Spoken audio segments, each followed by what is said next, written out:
The early morning light in Whispering Valley was always a gentle guest, arriving not with a sudden burst, but with a soft, slow brightening that eased the darkness away.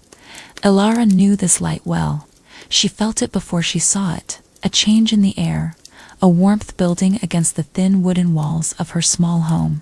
Her house was truly simple, built with her own careful hands from logs gathered after storms, and stones smoothed by the river.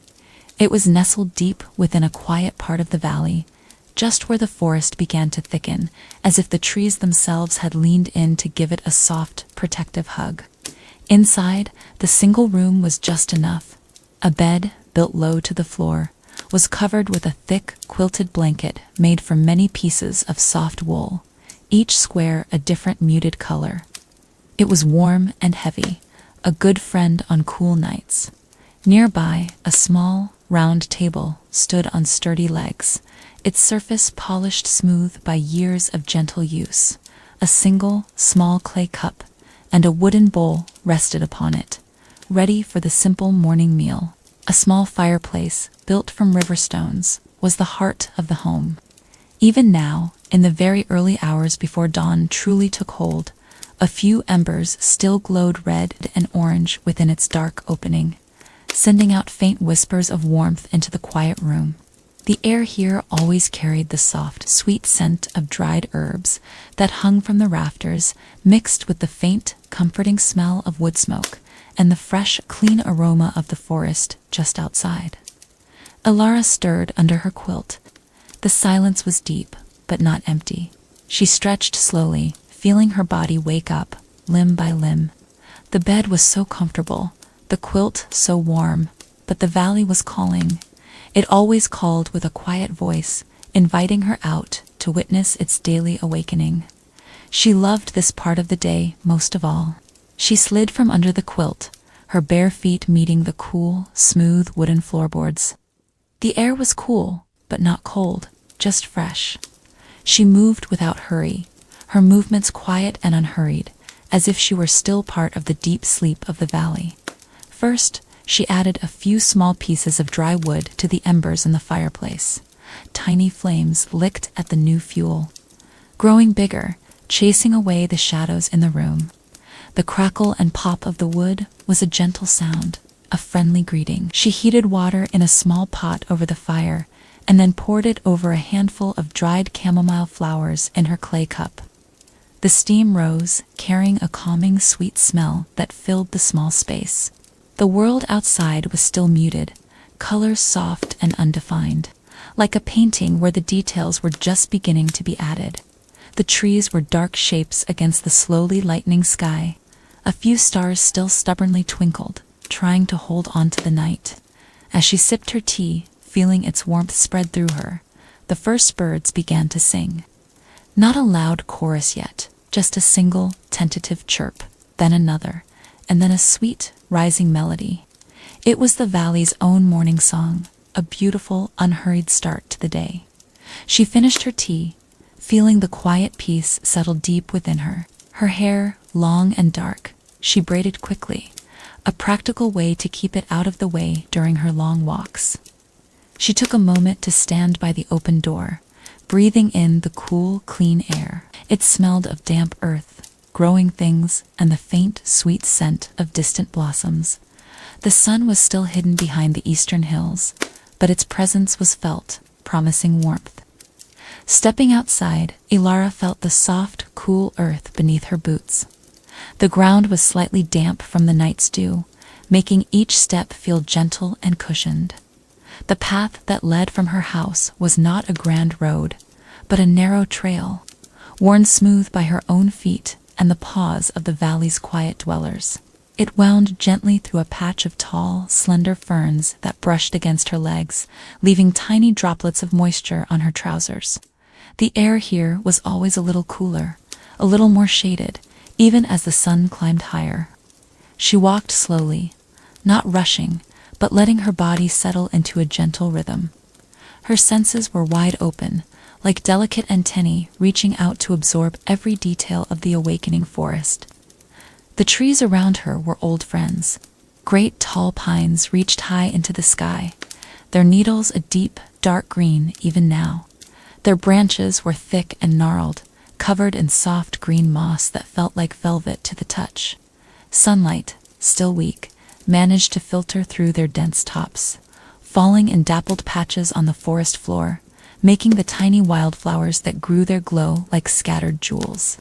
Small bluebells, shy and delicate, nodded their heads in the soft breeze. White wood anemones, like tiny stars, opened their petals to the light. Each one was perfect, a small miracle in its own right. The path began to dip slightly, leading her deeper into the whispering woods. The sounds changed here. The birdsong became a little more distant, replaced by the soft, rhythmic rustle of leaves high above, like a secret conversation. The ground underfoot changed too, becoming softer, a thick carpet of fallen leaves from seasons past, now broken down into rich, dark soil. The smell here was even deeper, earthier, mixed with the sweet scent of decay and new growth all at once. It was the smell of life, constantly renewing itself. As she walked, Elara noticed the tiny details often missed by those who rushed. A spider's web, strung between two branches, glistened with dewdrops, each one catching the faint light like a tiny pearl. A single ladybug, bright red with black spots, slowly made its way up the stem of a fern, moving with quiet purpose. A small, brown bird, unseen but heard, scratched among the leaves, searching for its breakfast. These small moments, these tiny lives, were all part of the valley's vast tapestry, and Elara found deep peace in simply observing them. She felt the support beneath her, the solidity of the earth, connecting her to everything. It was a comforting feeling, knowing that the ground she walked on had been there for countless ages, holding up forests and streams and countless creatures. This journey was not about reaching a destination quickly. It was about the journey itself, the quiet moments of observation, the feeling of being completely present in the valley.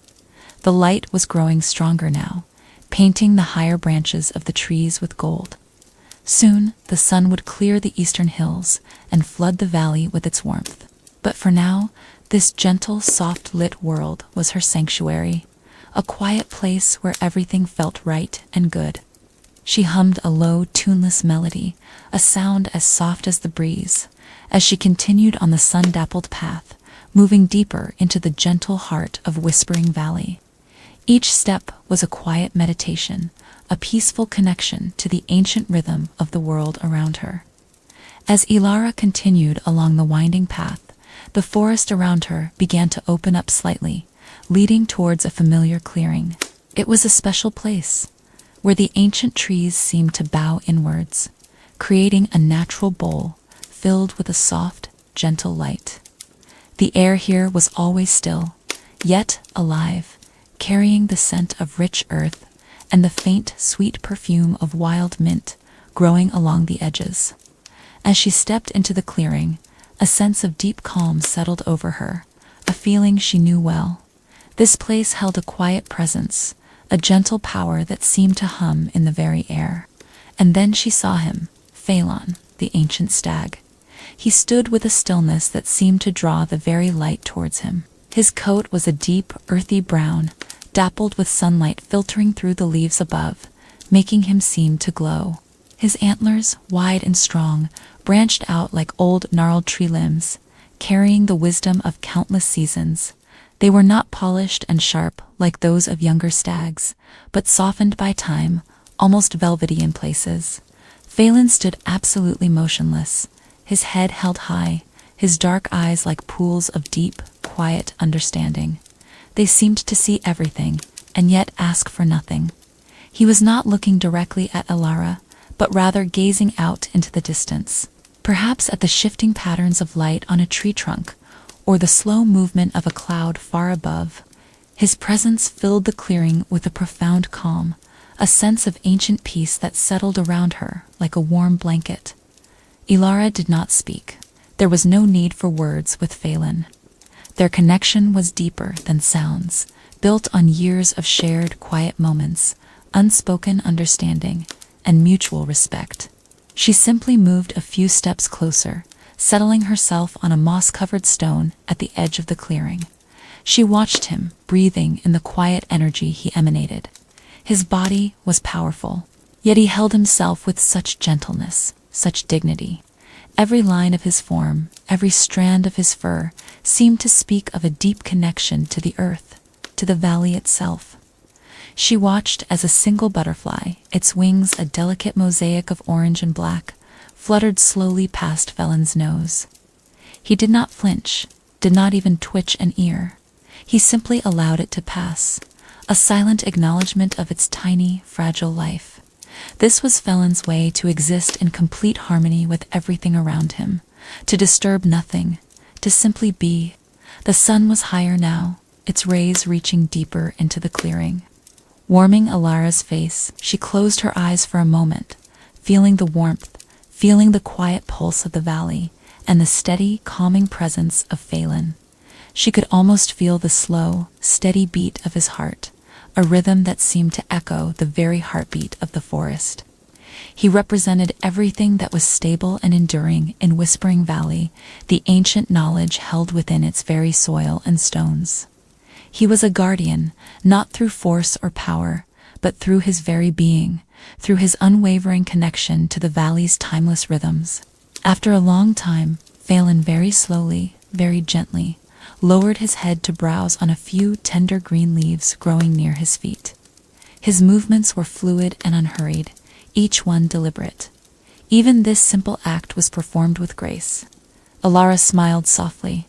This was their ritual, these shared moments of silence. There were no demands, no expectations, just the pure, simple joy of being together in the heart of the valley. It was a profound lesson in itself, that true connection does not always need words, and that much can be learned in quiet observation. The peace that settled between them was deep and vast, like the valley itself. Leaving the quiet presence of Faelan, Elara followed a small, winding deer trail that led away from the clearing and deeper into the valley, towards the sound of flowing water. The scent of damp earth grew stronger, mixed with the clean, fresh smell of the river. The trees here grew closer together, their branches forming a green tunnel, and the air felt cooler, more humid. The sound of the river, at first a soft murmur, grew steadily louder, becoming a gentle, continuous whisper. And then she saw it. The shimmering surface of the Whispering River, winding like a silver ribbon through the heart of the valley. The water was remarkably clear, so transparent that she could see every smooth, colored stone on its bed, every darting fish, every swaying ribbon of green river grass. The river flowed at a steady, peaceful pace, not rushing, not crashing, but moving with a calm, unhurried grace. Its sound was a constant lullaby, a soft, gurgling whisper over the stones, a gentle sigh as it passed by overhanging branches. And there he was, Pip, the river otter. He was a streak of brown fur and quicksilver movement, diving and twirling in a particularly calm, sun-dappled pool. Pip was pure joy, pure energy.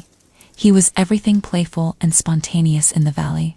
His fur was sleek and wet, gleaming in the sunlight as he rolled and twisted in the water.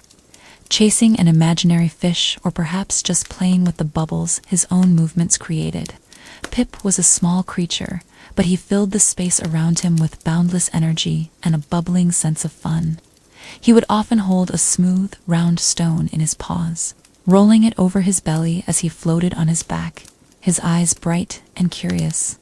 Today, he was diving, his streamlined body slipping into the water with hardly a ripple, then surfacing a moment later, a mischievous glint in his dark, intelligent eyes. He seemed to laugh with the river, his small, happy chitters blending with the water's soft sounds. Elara settled herself on a flat, sun-warmed stone at the river's edge, just watching him. She felt her own lips curve into a gentle smile, simply by observing Pip's carefree movements. There was no worry in his world, only the endless delight of the river, the coolness of the water, and the simple joy of movement. He was a living lesson in being present, in finding happiness in the simplest things. He noticed her then. Pip paused his play, lifting his head from the water, his whiskers twitching. He chittered softly, a welcoming sound, and then, with a playful flip of his tail, he propelled himself out of the water and onto the bank. He shook himself, sending a spray of water droplets sparkling into the air like tiny diamonds. He scurried over to Elara, his small webbed paws pattering softly on the damp earth. He nudged her hand with his wet nose. A gentle greeting, his eyes bright with curiosity and affection. Elara gently stroked his soft, thick fur. It was cool and smooth from the water. Pip leaned into her touch for a moment. Then, with a sudden burst of energy, he scampered back to the river's edge.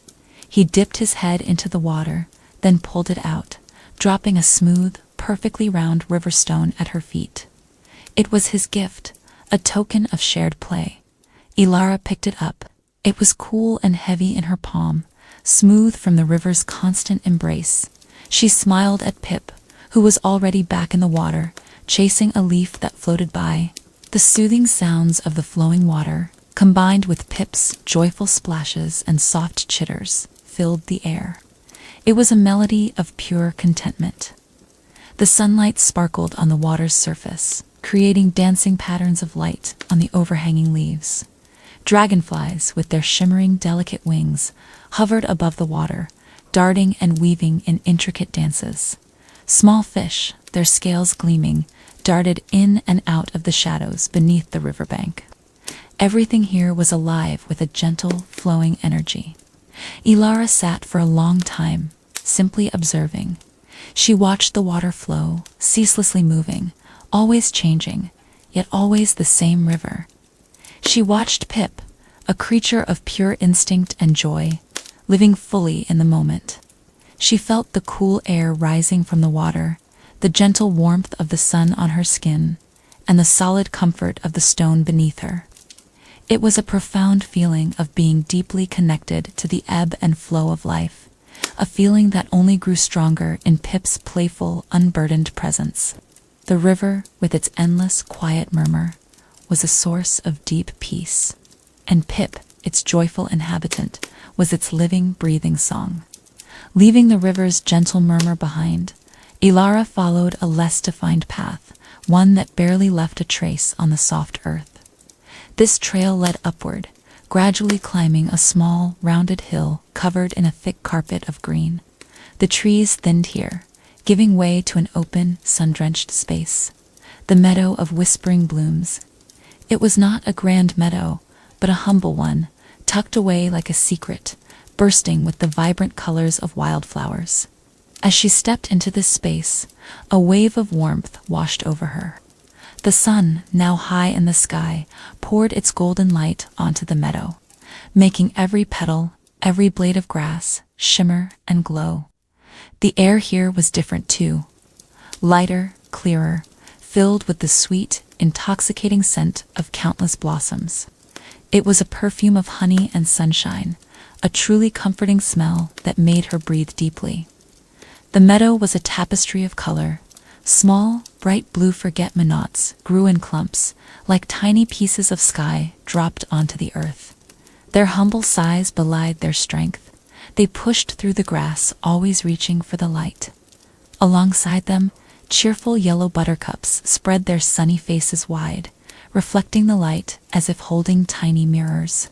There were delicate purple clover flowers, their soft, round heads nodding in the lightest breeze. And everywhere, little white daisies, with their simple, open faces, turned towards the sun, following its path across the sky. Elara knelt down, running her fingers gently over the soft petals of a red clover. It felt velvety, delicate, yet surprisingly resilient. She thought about how these tiny plants simply existed, growing from the earth, reaching for the sun, offering their beauty and their nectar without asking for anything in return. They were humble teachers, showing the strength in simplicity, the beauty in growth, and the quiet power of simply being. The meadow was alive with sound, but it was a gentle, soothing sound. The soft hum of countless bees filled the air, a drowsy, contented murmur as they moved from flower to flower, diligently gathering nectar. Their buzz was a lullaby, a constant, peaceful backdrop to the visual feast of the flowers. Dragonflies, with shimmering wings like tiny jewels, danced above the blossoms, their movements quick and graceful. Small, silent butterflies, their wings painted in intricate patterns, settled on petals, delicately unfurling their long tongues to sip the sweet liquid. Elara spent a long time in the meadow, sitting amidst the flowers, letting the warmth of the sun soak into her skin. She closed her eyes, feeling the gentle breeze whisper across her face, carrying the sweet scent of the blossoms. She listened to the hum of the bees, the soft rustle of the grasses, the quiet buzz of unseen insects. Each sound was part of a larger symphony, a natural harmony that existed without effort, simply was. She observed the way the flowers turned towards the sun, a simple act of following the light. She saw how they shared the space, each growing side by side, not competing, but simply existing together. Some were tall, some were small, but each had its own beauty, its own purpose. They taught her about resilience, about opening to life, and about the deep, quiet satisfaction of simply growing where you are planted. As the sun began its slow, gentle descent towards the western hills, painting the sky with hues of soft orange and pink, the light in the meadow changed. The golden glow deepened, making the colors of the flowers even richer, even more vibrant. It was a beautiful, fleeting moment, a gentle farewell to the full brightness of the day. Elara felt a deep sense of gratitude for this humble meadow, for its quiet lessons, and for the profound peace it offered. It was a place where she could truly feel the pulse of the valley, alive and vibrant, yet so profoundly peaceful. She knew she could return here any time she needed to feel connected to the simple, enduring beauty of the earth. As the sun continued its gentle journey across the sky, casting longer, softer shadows, Elara left the meadow and moved into a part of the forest where the trees were even taller, even more ancient. These trees were like giants, their thick trunks reaching up towards the sky, their branches interweaving high above to form a dense green roof. In this part of the forest, the light was always dappled, filtered, creating moving patterns of light and shade on the forest floor. The air here was cooler, more hushed, carrying a different kind of scent. The deep, woody smell of old bark and damp soil, mingled with the fresh, crisp scent of pine needles. It was here, in this quiet, ancient grove, that Elara listened most closely to the wind. The wind in Whispering Valley was not a harsh, strong force. It was a gentle breath, a soft sigh, a continuous whisper that moved through the leaves of the different trees, each one holding its own unique sound. She stood still, closing her eyes, and simply listened. First, she heard the tall, slender birches. Their leaves, small and delicate, rustled with a light, airy sound, like countless tiny bells tinkling softly. It was a cheerful, welcoming sound, a sound of lightness and movement. The wind seemed to dance through them, making them shimmer and sway as if greeting some unseen friend. Then, her attention shifted to the broad, sturdy oaks.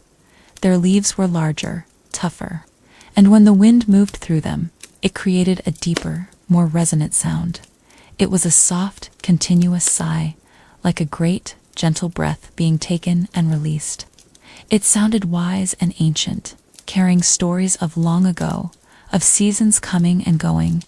The oaks seemed to whisper secrets to the wind, and the wind, in turn, carried those secrets softly through their branches. Further still, she heard the tall, dark pines. Their needles were long and fine, and when the wind combed through them, it made a sound like a soft, continuous hum, almost like a lullaby. It was a soothing, comforting sound, a sound that brought a sense of quiet solitude and deep peace. The pines seemed to whisper of endurance, of standing tall through all seasons, always reaching for the sky.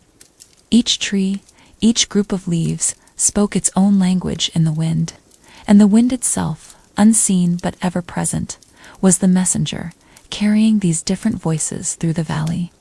It carried the scent of distant flowers, the chill from the river, the warmth from the sun-drenched rocks.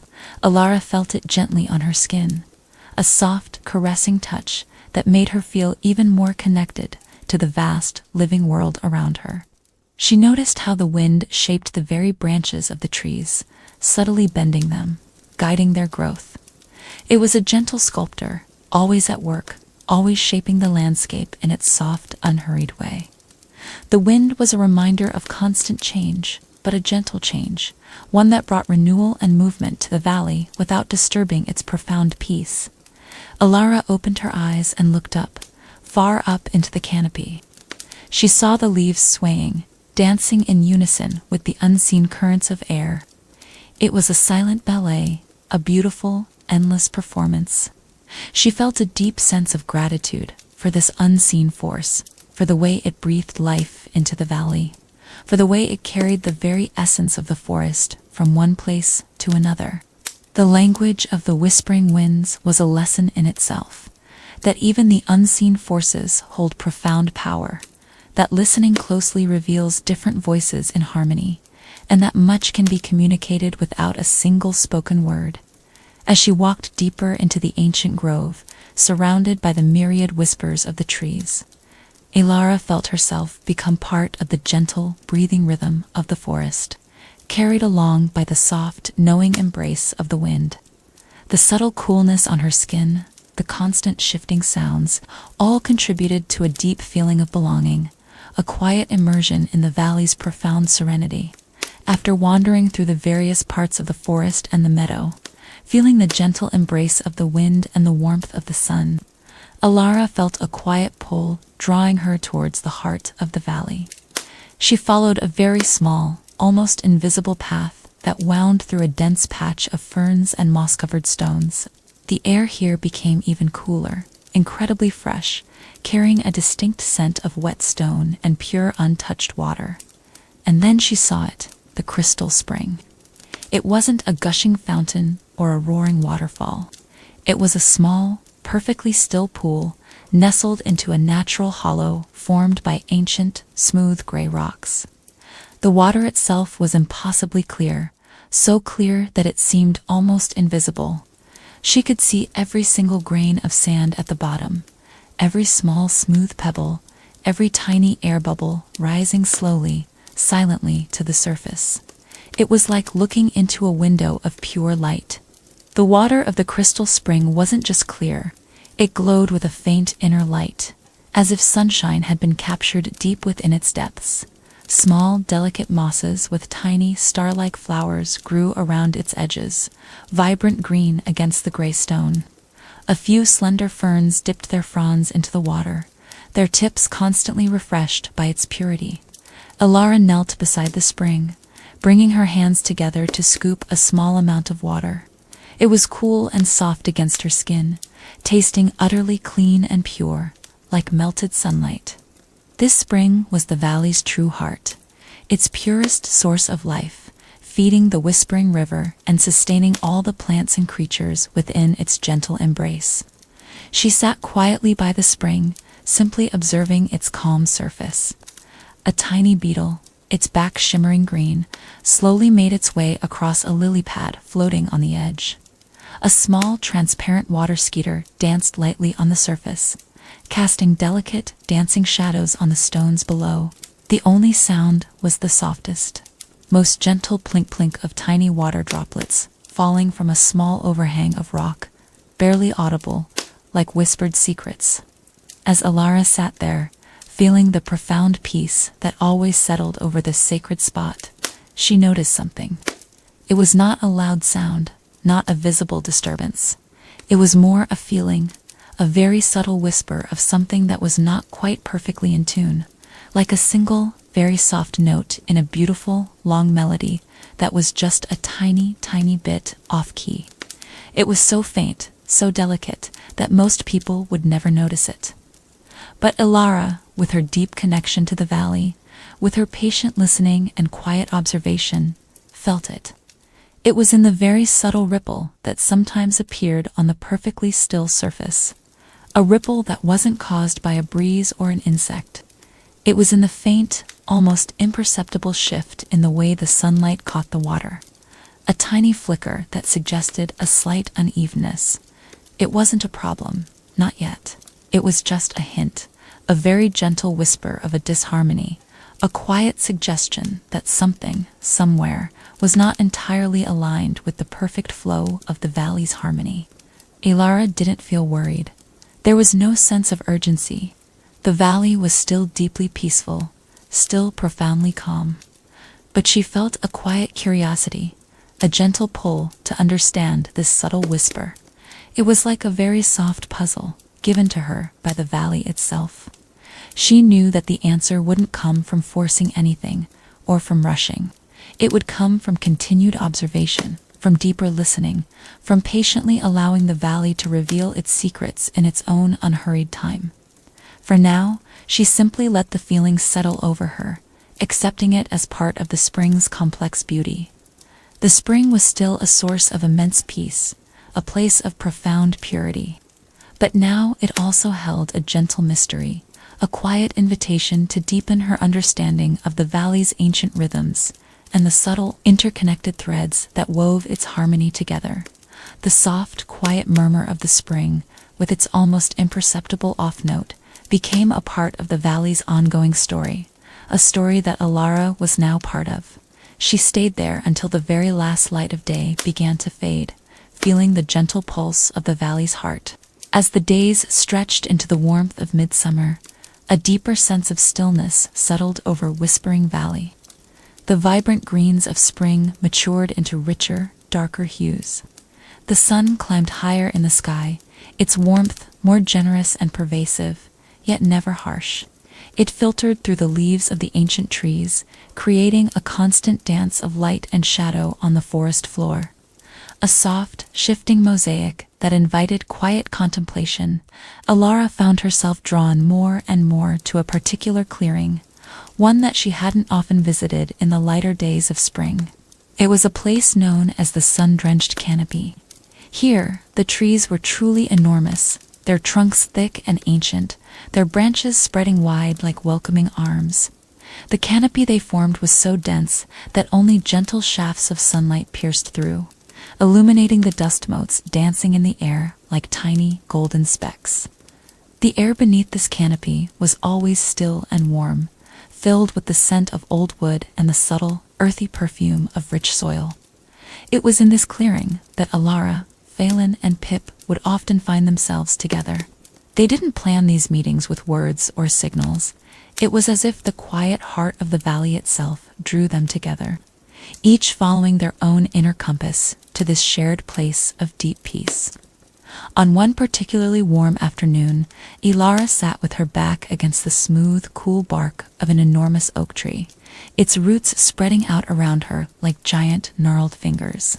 The tree itself felt like a living, breathing being, its deep, slow pulse vibrating through the earth into her back. She closed her eyes, feeling the gentle warmth of the sun on her face, where it managed to peek through the leaves, and listening to the profound silence of the forest. It wasn't an empty silence. It was a silence filled with the soft hum of insects, the distant rustle of leaves, the barely audible stirring of unseen creatures in the undergrowth. It was the sound of the valley breathing. Faelan was there too, standing perhaps 30 paces away, his deep brown coat blending almost perfectly with the shadows and the tree trunks. He stood with his usual regal stillness. His presence was a source of profound calm for Elara. He seemed to absorb all the worries of the world, leaving only pure, undisturbed peace in his wake. His ancient antlers, softened by time, seemed to hold the stories of the ages, the quiet wisdom of the valley's long, slow history. He simply was a living testament to endurance and grace. And Pip, of course, couldn't stay completely still. He had found a small sun-warmed stone near the edge of the clearing and was endlessly rolling a perfectly smooth, round pebble over his belly, chittering softly to himself. His movements were quick, playful, yet even his energy added to the peaceful atmosphere. His joy was so pure, so uncomplicated, that it was infectious, a soft, bubbly counterpoint to the deep stillness of Faelan and the quiet contemplation of Elara. They didn't speak. There was no need for words. The connection between them was a silent one, woven from shared experiences, mutual respect, and a deep, unspoken understanding of the valley they all called home. It was a silence that was richer than any conversation, a silence filled with acceptance, comfort, and a profound sense of belonging. Each of them, in their own unique way, contributed to the deep harmony of the clearing. Faelan with his ancient wisdom, Pip with his boundless joy, and Elara with her gentle, open heart. The sun continued its slow arc, and the light patterns on the forest floor shifted, moving like a slow, silent dance. The air remained warm and still, heavy with the scent of summer. Elara felt her body relax completely, her muscles letting go of any lingering tension. She felt utterly safe, utterly at peace, surrounded by the quiet presence of her friends and the deep, comforting embrace of the ancient trees. In this sun-drenched canopy, time seemed to slow down, almost to stop. There was no past, no future, only the perfect, unfolding moment. It was a place where worries melted away, where the simple act of breathing became a profound experience, and where the interconnectedness of all life was felt, not just understood. This shared silence, this deep comfort in each other's quiet presence, was a precious gift, a true testament to the gentle harmony that lived and breathed in every corner of Whispering Valley. It was a silent conversation that spoke volumes, saying everything that needed to be said without a single sound. In the profound stillness of the sun-drenched canopy, surrounded by the quiet presence of Faelan and the gentle playfulness of Pip, Elara found her thoughts drifting to the very essence of the valley. Faelan, ever still, ever watchful, seemed to be the embodiment of its ancient spirit. His presence was like a very old story whispered by the earth itself. As Elara watched him, a quiet knowing settled within her, a story without words, a tale Faelan seemed to tell through his very being, the tale of the patient stone, the valley, with its winding river and ancient trees, was built upon a foundation of countless stones. Some were small, smooth pebbles in the riverbed, polished by the endless flow of water. Others were great, unmoving boulders, half buried in the earth, covered in soft green moss. Faelan's tale conveyed through the deep wisdom in his eyes and the profound stillness of his body was about these stones, especially the oldest ones. It was a story about patience. A stone did not rush, it did not hurry. It simply was. It lay in the earth for countless ages, feeling the sun's warmth, the rain's gentle touch, the snow's soft blanket. It felt the slow, steady pressure of the roots growing around it, the weight of the soil above it. It did not try to change its shape quickly or to move from its spot. It accepted its place, its form, and its journey through time. The stone learned wisdom from simply enduring. It learned the rhythm of the seasons, not by observing them with eyes, but by feeling the subtle shifts in temperature, the changes in moisture, the coming and going of life around it. It learned about resilience, about how to hold firm against the strong currents of the river, or the deep roots of a tree without breaking.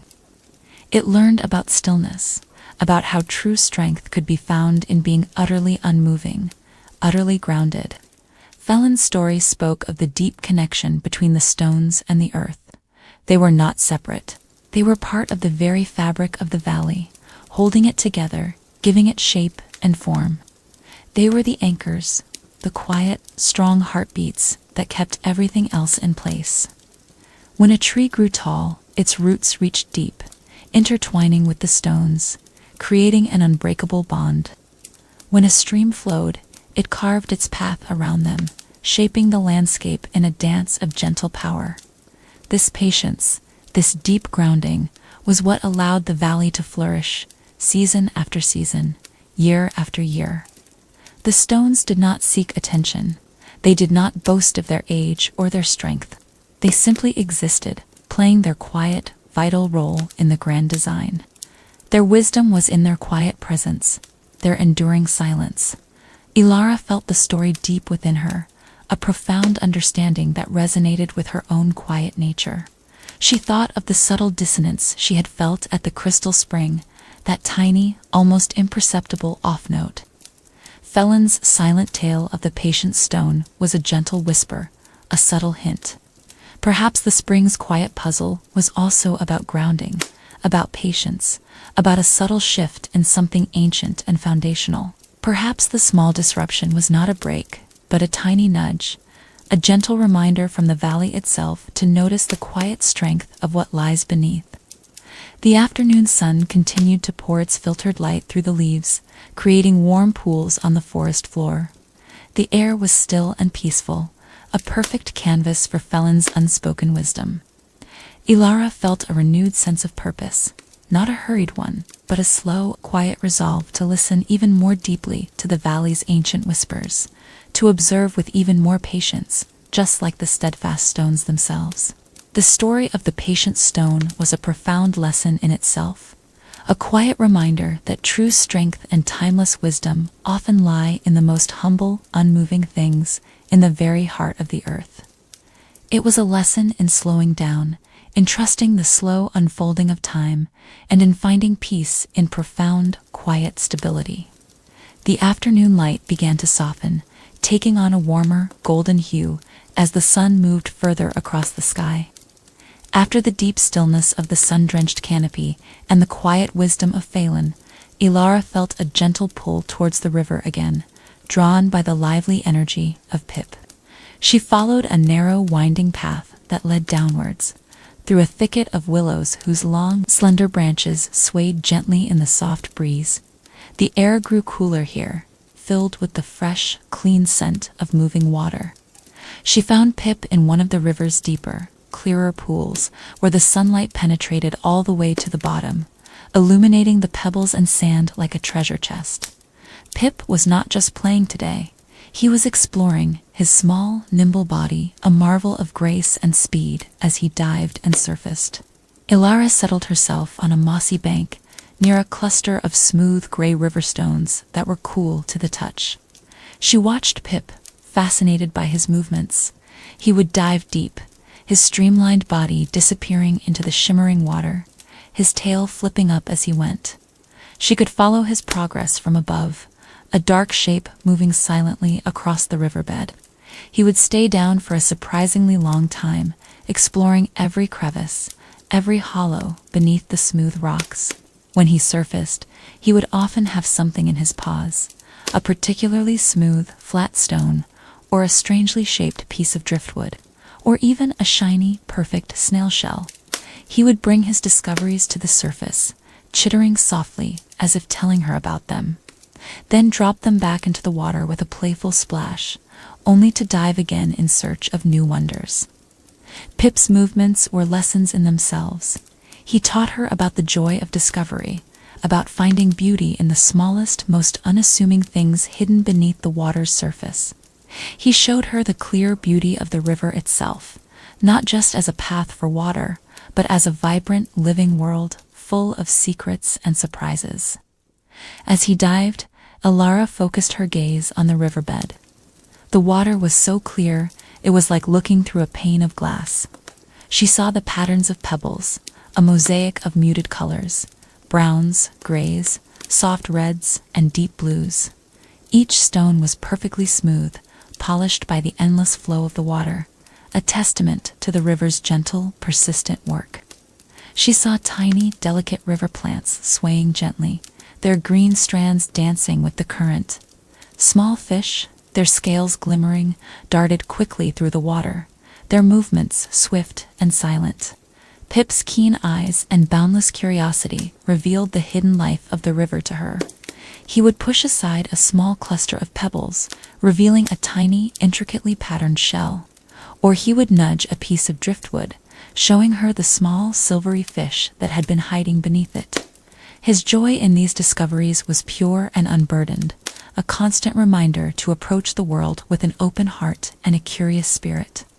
The sounds of the river filled the air, the gentle gurgle of water over stones, the soft swish against the banks, the faint splash of Pip's dives.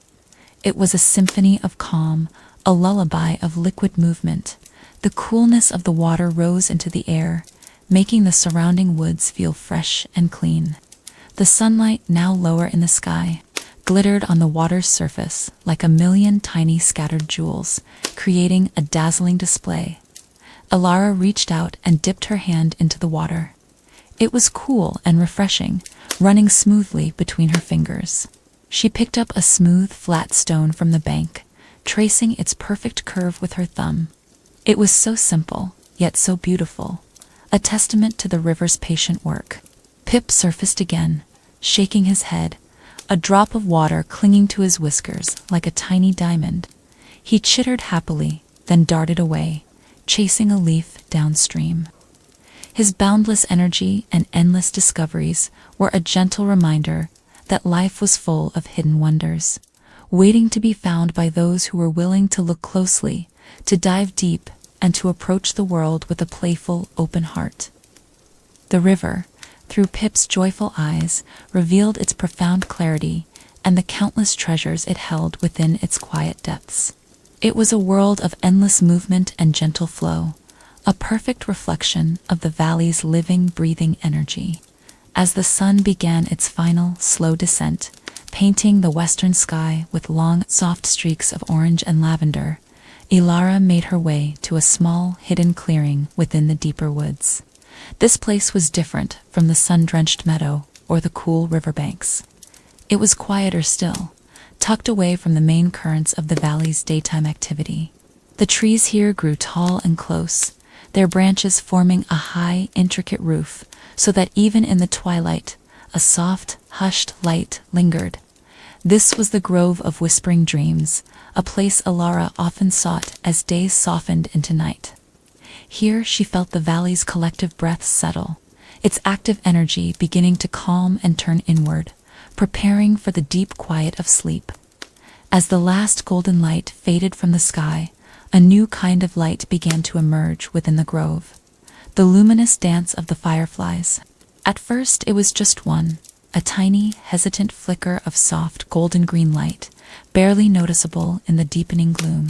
Then another, and another, until the air around her was filled with countless tiny, silent lanterns. They moved with a slow, deliberate rhythm, rising and falling, drifting and turning, their lights appearing and disappearing in gentle pulses. It was a silent conversation, a language of light that painted the twilight air with ephemeral beauty. Elara sat on a bed of soft moss, watching them. Each flicker was a tiny moment of revelation, a brief illumination in the growing darkness. She learned to read their patterns. A long glow, a short blink, a series of quick pulses. They weren't talking with loud sounds, but with light, with quiet messages shared across the deepening shadows. It was a dance of soft communication, a gentle ballet of presence and absence. The air in the grove was warm and still, heavy with the scent of damp earth and the sweet, night-blooming jasmine that grew hidden among the undergrowth. There was no wind here, only the soft, gentle movement of the fireflies. Their lights created a dreamlike atmosphere, making the trees seem to fade into the background and the grove feel like a vast, open space under a ceiling of countless tiny stars. Elara breathed deeply, slowly letting her own rhythm fall into step with the gentle pulses of light around her. She thought about how these tiny creatures, so small and fragile, brought such immense beauty and quiet wonder to the night. They didn't make grand displays. They simply pulsed, simply glowed, simply were, and in that simple act, they created something magical, something deeply comforting. Their light was a reminder that even in the darkness, there was always light to be found, always beauty to be seen, if one only looked closely enough. It was a lesson in subtle communication, in the power of small gestures, and in the profound artistry that existed even in the smallest corners of the natural world. As the moon began to rise, a slender crescent of silver in the velvety sky, its soft light mingled with the golden-green flickers of the fireflies. The grove became a place of profound serenity, a sanctuary of shimmering peace. Elara felt herself become part of the silent dance, her own breath moving in rhythm with the gentle pulses of light. It was a feeling of deep connection, of being woven into the very fabric of the valley's tranquil night. The fireflies, with their luminous dance, painted a silent lullaby in the air, inviting the valley, and all within it, to embrace the quiet beauty of the coming slumber. In the deep quiet of the sun-drenched canopy, surrounded by the still presence of Faelan and the soft, settling sounds of the valley as twilight deepened, Elara closed her eyes. The luminous dance of the fireflies had begun, their tiny lights painting soft, moving patterns on the backs of her eyelids. She breathed slowly, deeply, feeling the rhythm of her own breath, which seemed to slow and lengthen with each passing moment. This was her practice in the Grove of Whispering Dreams, a quiet inner ritual she performed each evening. It was not a physical act, but a mental one, a gentle journey of her mind. She imagined herself reaching out, not with her hands, but with her awareness, to the very edges of the valley. She pictured the tall trees, their branches sighing softly in the night air. She saw the winding river, its surface now dark and reflective, moving with a silent, ceaseless flow. She envisioned the hidden meadows, their flowers gently folded in sleep, waiting for the return of the sun. She focused on the subtle energies of the valley, the warmth that lingered from the day, rising from the earth, the coolness that descended with the night, soft and refreshing, the gentle hum of the sleeping insects, the faint rustle of leaves, the distant hoot of an owl. All these small sounds and sensations, she gathered them in her mind like threads of pure light. Then, with each slow, gentle exhale, she imagined herself weaving these threads together, not into a tight knot, but into a soft, airy blanket of peaceful dreams. She pictured this blanket, shimmering with the soft, comforting colors of twilight, deep blues, soft purples, muted greens. It was a blanket woven from the valley's own tranquility, from its ancient wisdom, from the simple joy of its creatures. With each exhale, she gently released this shimmering blanket out into the air, letting it float softly over the sleeping homes of the little field mice in their cozy burrows. She draped it over the nests of the sleeping birds, tucked securely in the high branches. She imagined it settling over the dens of the foxes and badgers, softening their sleep. And she pictured it spreading over the quiet, unmoving form of Faelan, and over the playful, now still, Pip, wherever they had found their peaceful resting places. This symbolic act was not about controlling the valley, but about nurturing it, about adding her own gentle energy to its natural calm. It was her way of contributing to the valley's collective well-being, enhancing the deep sense of safety and peace that already existed. She believed that every gentle thought, every peaceful intention, added to the overall harmony of the world. And in this grove, under the watchful gaze of the rising moon and the soft glow of the fireflies, she felt her intentions becoming real, tangible, floating out into the night. The act itself brought her deep peace. As she wove these dreams, she felt her own mind grow quiet, her own thoughts become still. The worries of the day, small as they were, seemed to melt away, replaced by a profound sense of serenity. She was not just sending peace out, she was also inviting it deeply into herself. The scent of night-blooming jasmine grew stronger, sweet and intoxicating, filling her lungs with each slow, deep breath. The fireflies continued their silent dance, their pulses of light a rhythmic counterpoint to her steady breathing. The Grove of Whispering Dreams became a place where the boundaries between herself and the valley blurred, where she became fully immersed in its gentle, nighttime embrace. She was a conduit of peace, a quiet weaver of tranquil slumber, helping to ensure that the valley, her beloved home, would rest deeply and awaken refreshed, ready for another day of gentle harmony. This weaving, soft and unseen, was her offering, a quiet act of love for the valley that nurtured her in return. As the moon began to climb higher in the night sky, shedding its soft, silvery light over Whispering Valley, Elara felt a gentle, unhurried call to move. This was a familiar feeling, a subtle pull that often led her to places of quiet power within the valley. Tonight, it drew her and Faelan towards Overlook Peak, a gentle, rounded hill that rose slightly above the surrounding forest, offering a quiet, sweeping view of the sleeping valley below.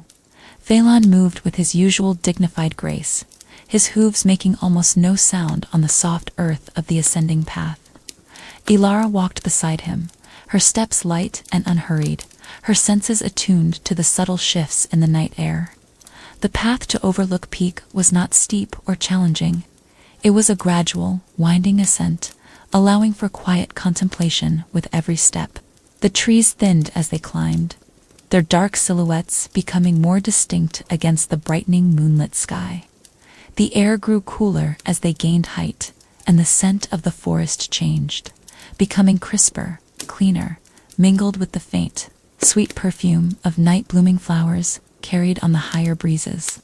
The sounds of the valley, which had been so close and detailed below, now softened and blended into a continuous, gentle hum, like the distant fast breathing of the world. When they reached the summit, a wide, flat clearing greeted them. It was a place of stark, beautiful simplicity.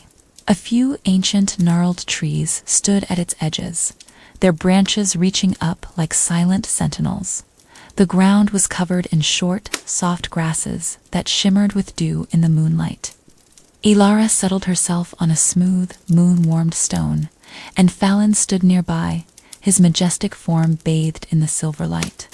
From this vantage point, the entire whispering valley unfolded beneath them. It was a breathtaking sight. The meandering river gleamed like a silver thread, winding its way through the dark expanse of trees. The hidden meadows were soft, gray patches of quiet. The distant hills, soft and rounded, seemed to cradle the valley in a protective embrace. The sky above was a vast, inky canvas, dusted with countless stars that glittered like scattered diamonds. The moon, now high and full, cast long, soft shadows across the landscape, turning the familiar valley into a magical, dreamlike world. Everything seemed utterly still, utterly peaceful, bathed in the moon's gentle glow. Elara felt the vastness of the night, and yet, paradoxically, she also felt deeply connected to every single part of the valley below.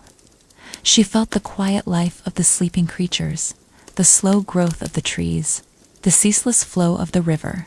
It was a profound sense of interconnectedness, of being a small yet integral part of something immense and eternal. Faelan's presence beside her added to this feeling. He stood so still, so watchful, a silent guardian overseeing the sleeping valley. His ancient wisdom seemed to stretch out, encompassing the entire landscape, protecting it with his quiet strength. He was a living bridge to the timeless rhythms of the world, a reminder that some things endure, unwavering and constant. There was no sound but the soft whisper of the night air and the quiet, steady beat of her own heart. All the small worries of the day, all the tiny questions, seemed to shrink and fade into insignificance under the vast, moonlit sky.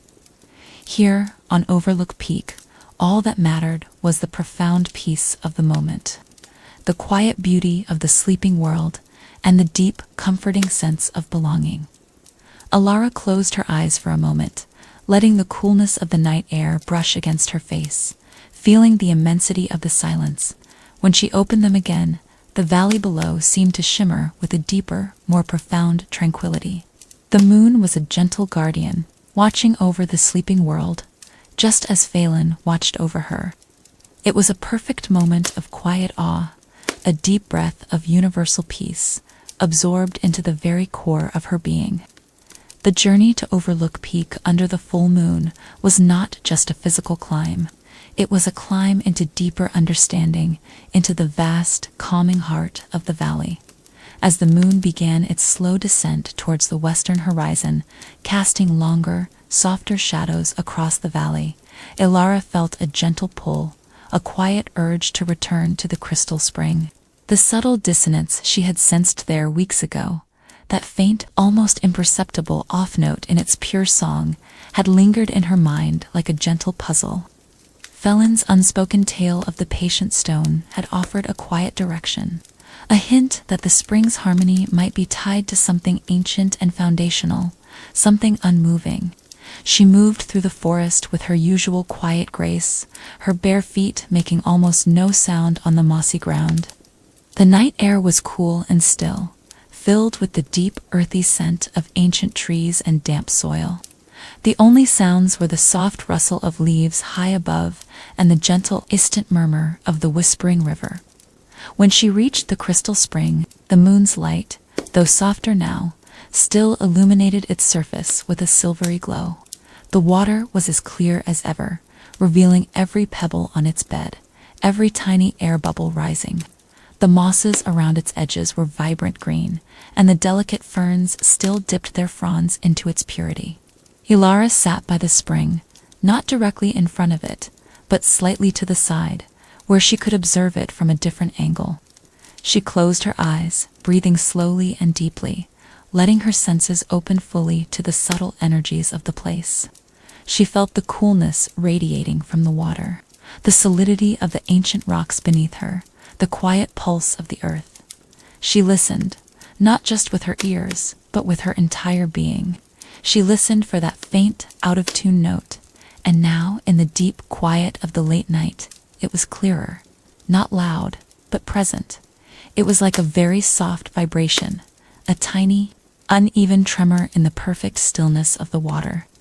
It was as if the spring song, so pure and clear, held a single, almost imperceptible crack in its melody. She opened her eyes and focused intently on the source of the spring, where the water bubbled gently from the earth. She looked at the rocks that formed its basin, feeling their age and solidity. She ran her fingers over their smooth, cool surfaces, tracing the lines of ancient moss that clung to them. She remembered Faelan's lesson about the patient stone, about endurance, about grounding, about the slow unfolding of time, and as she looked, truly looked, she noticed it. It wasn't a large stone, or an obvious one. It was a small, unassuming stone, no bigger than her fist, partially hidden by a cluster of ferns at the very edge of where the water emerged from the earth. It was a foundational stone, one that looked like it had been there for countless ages, part of the spring's very first formation.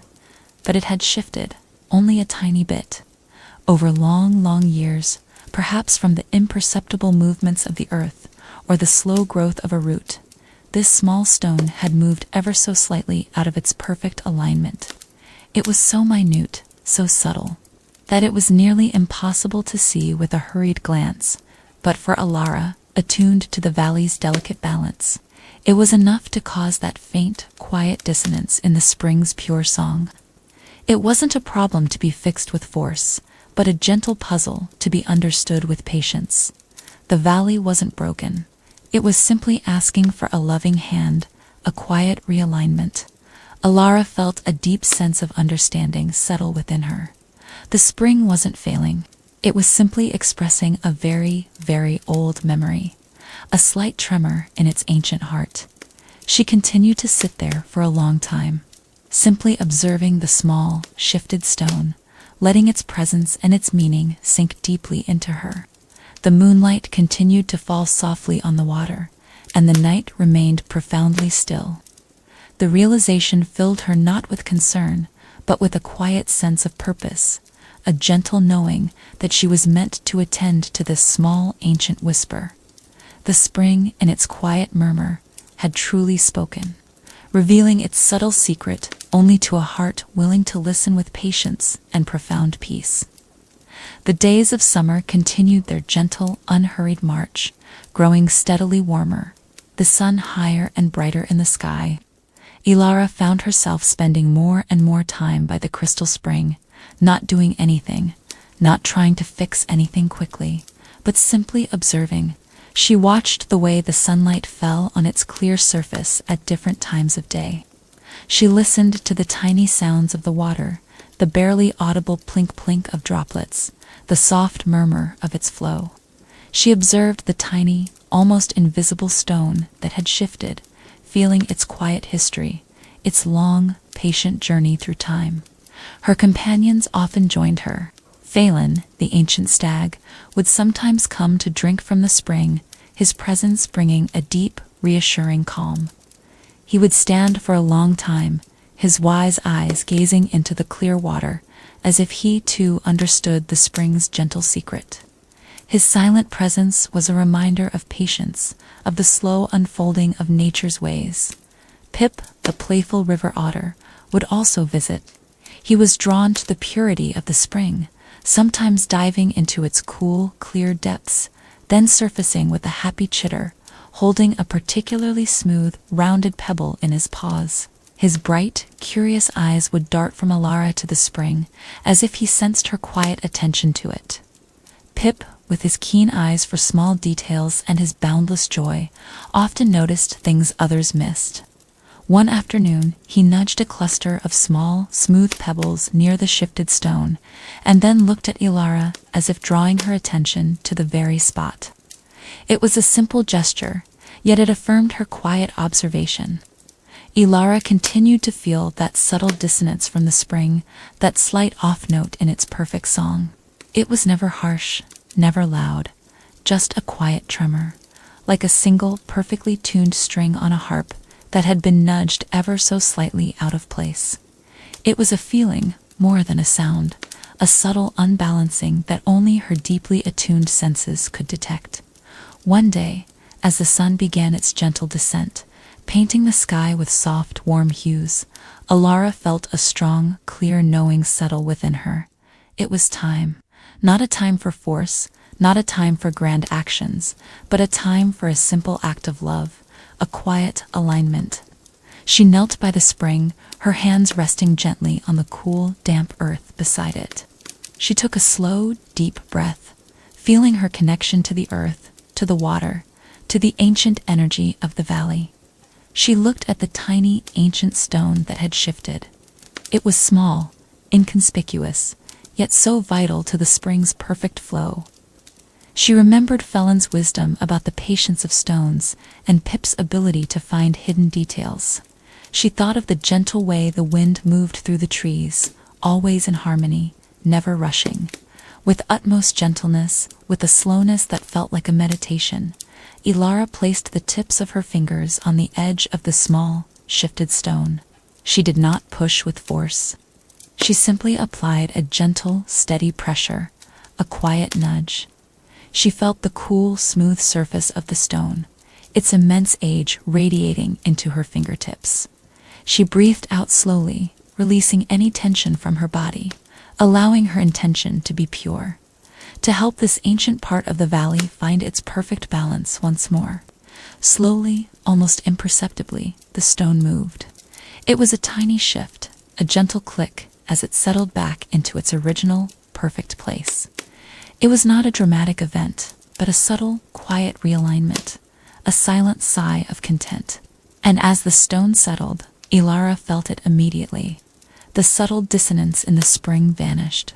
The faint off-note simply melted away. The water, which had always been clear, now seemed to shimmer with an even deeper purity, a clearer light. The barely audible plink-plink of the water droplets seemed to fall with a new, perfect rhythm, a soft, harmonious melody. A profound sense of quiet accomplishment settled over Elara. It wasn't about her own power, but about her willingness to listen, to observe, to act with gentle love. It was a simple act, a tiny adjustment, yet its effect was profound. The crystal spring, the very heart of Whispering Valley, had resumed its perfect, ancient song. The valley's harmony was complete again. She sat there for a long time, feeling the renewed sense of balance, the deep peace that radiated from the spring. The sun continued to set, casting golden light over the water, and the air filled with the fresh, invigorating scent of perfectly pure water. It was a quiet triumph, a testament to the power of gentle care, patient observation, and the deep, silent connection between a compassionate heart and the living world around it. The valley hummed with a renewed, subtle vibrancy, a soft, quiet gratitude that resonated deep within Elara's soul. Following the subtle realignment of the crystal spring, a quiet transformation began to spread throughout Whispering Valley. It was not a sudden burst, but a gentle deepening, like a painting that had been subtly refined, its colors becoming richer, its lines clearer. The air itself seemed to hum with a newfound, subtle vibrancy. It felt lighter, fresher, as if a quiet sigh of relief had passed through every tree, every blade of grass, every stone. Elara felt it most profoundly. The daily rhythm of the valley, which she already knew so well, now resonated with an even purer harmony. The sounds seemed clearer, the silence deeper. The gentle rustle of leaves in the ancient trees felt more purposeful, more rhythmic, like a vast, quiet symphony. The murmur of the whispering river seemed to flow with an even greater sense of ease and grace, its water sparkling with an enhanced inner light. The wildflowers in the meadow of whispering blooms seemed to glow with a brighter, more vibrant color, their petals unfurling with a renewed sense of joyous life. The hum of the bees amidst them became a richer, more contented drone, a continuous melody of abundance and industry. Even the tiniest insects, the smallest ants scurrying on the forest floor, seemed to move with a quiet, renewed purpose, as if they too sensed the subtle shift in the valley's energy. The trees themselves, ancient and wise, seemed to stand with an even greater dignity. Their leaves appeared to catch the sunlight with more brilliance, and their roots, deep in the earth, seemed to hold the valley with an even firmer, gentler grip. There was a palpable sense of peace that settled over everything, a quiet gratitude emanating from the very earth itself. Elara spent her days walking through the valley, observing these subtle changes. She watched as Faelan, the ancient stag, moved through the forest with an even deeper sense of serene authority, his strides more measured, his eyes holding an even vaster wisdom. He would sometimes pause by the crystal spring, drinking deeply from its now perfectly harmonious water, a silent nod of acknowledgement to its restored balance. His presence radiated a profound sense of well-being, as if the valley's renewed harmony resonated deeply within his ancient spirit. Pip, the playful river otter, seemed even more exuberant in his joy. His dives in the river were quicker, his splashes more effervescent, his chitters more joyous. He would bring even more treasures to the surface. Beautifully shaped pebbles, small, glistening fish scales, pieces of ancient, smoothed wood. His boundless energy was now perfectly aligned with the valley's refreshed spirit, a vibrant, bubbly expression of its renewed vitality. He seemed to leap with gratitude, his every movement a celebration. Even the moon, when it rose each night, seemed to cast a softer, more ethereal glow over the landscape. The stars glittered with an enhanced brilliance, as if they too were celebrating the valley's return to perfect balance. The air at night felt incredibly clear, filled with a deep, restorative calm that promised truly peaceful dreams. Elara felt a deep sense of contentment. It was not a feeling of pride or achievement, but rather a profound sense of being a part of something larger, of having listened with patience and acted with love. The valley had whispered its subtle secret, and she had heard it. Now it was breathing freely again, its ancient song perfectly in tune. This quiet gratitude, this soft, subtle vibrancy, resonated deep within her soul. The Whispering Valley, her beloved home, now hummed with a deep and perfect peace, a testament to the power of connection, observation, and gentle care. Every element, from the smallest insect to the largest tree, seemed to breathe in unison, wrapped in the valley's profound and restored harmony. The feeling was like a soft, warm embrace from the earth itself.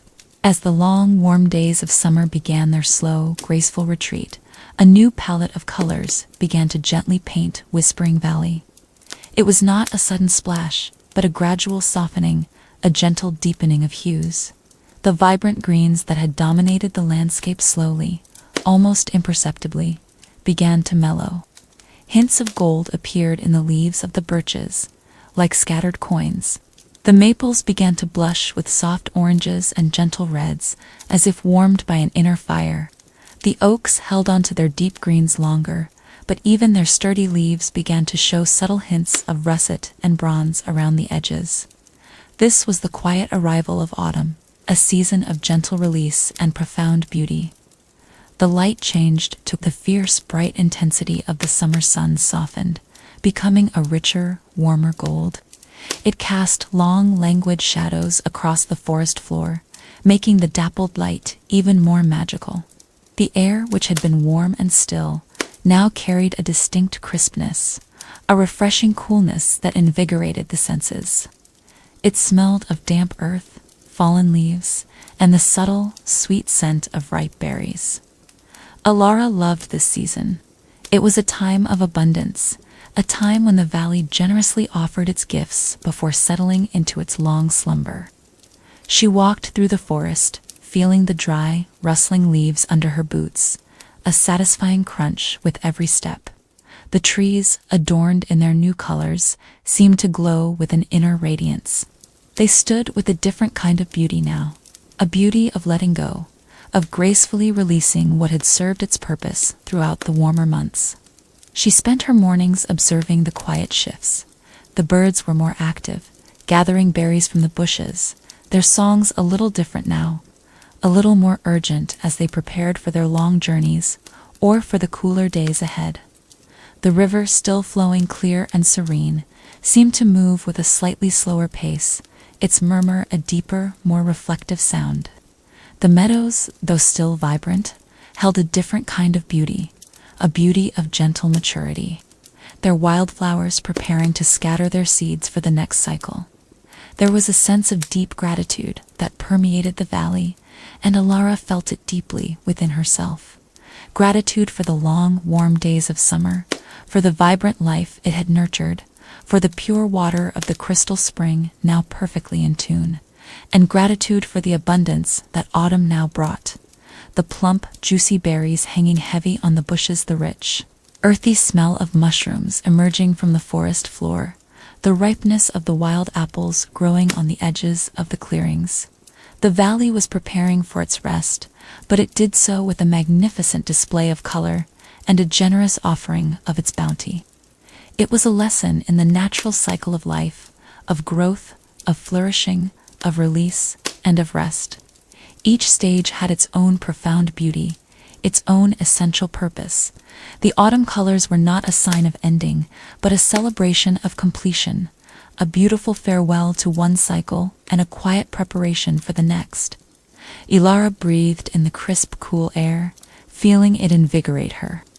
The golden hues of autumn painted the valley with a profound sense of peace and a gentle wisdom. It was a time for reflection, for quiet gratitude, and for embracing the beauty of change, knowing that even in letting go, there was a deep and enduring beauty. The valley, in its autumn splendor, felt like a warm embrace, a final, magnificent display before its eventual, peaceful slumber. In the midst of autumn's gentle transformation, as the leaves turned to gold, and russet, Faelan, the ancient stag, moved through the valley with an even deeper sense of serene wisdom. His presence, already profound, seemed to embody the very essence of this season of letting go. Elara often found him in the quietest parts of the forest, standing beneath an old, gnarled oak, his gaze fixed on a single, falling leaf. And in those moments, Elara felt Faelan share a deep, unspoken story, a wisdom conveyed not through words, but through his calm demeanor and the quiet energy he radiated. The wisdom of the falling leaf. A leaf in spring was a vibrant green, bursting with new life, reaching for the sun. Through the summer, it worked hard, turning sunlight into energy, feeding the mighty tree. It was full of purpose, full of vitality. But as autumn arrived, the leaf's work was done. It began to change, to transform, not into something dead, but into something new and beautiful. It turned from green to gold, to orange, to crimson, to deep russet. It was a magnificent display, a final burst of color before its journey to the earth. This change was not a loss, but a graceful release. The leaf did not cling desperately to the branch. It embraced its change, knowing that its purpose was shifting. And then, when its time was right, a soft breeze, or even the gentle pull of gravity, would release it. It would float down, slowly, gracefully, dancing on the air currents, before finally settling onto the soft forest floor. It would become part of the earth, returning its nutrients, helping to feed the very tree it came from, preparing the way for new life in the spring. Faelan's silent tale spoke of the profound beauty in letting go. It taught that there was strength in releasing, that sometimes the most courageous act was to surrender to the natural cycles. The leaf did not fear falling. It understood that falling was part of its purpose, part of its endless journey. It understood that its contribution continued even after it left the branch, enriching the earth, making it ready for future growth. This wisdom was deeply connected to the valley itself. The valley, too, embraced this cycle. It shed its leaves, allowed the waters to cool, prepared its creatures for rest. It did not fight the coming stillness of winter, but welcomed it as a necessary time for renewal, for gathering strength, for deep, restorative rest. Elara felt this wisdom settle deeply within her. She thought of the crystal spring, and how the tiny shifted stone had been a very subtle resistance, a quiet clinging to an old, slightly out-of-place position, and how, by gently letting it go back to its rightful place, true harmony was restored. Faelan's lesson of the falling leaf was another gentle hint, a reminder that the valley's harmony was always in motion, always in a state of subtle release and renewal.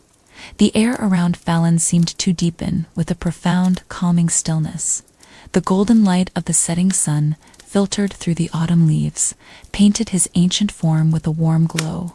Elara absorbed his silent teaching, feeling the importance of embracing change, of understanding that every ending was a new beginning, and that true peace came from aligning oneself with the unhurried, natural rhythms of the world.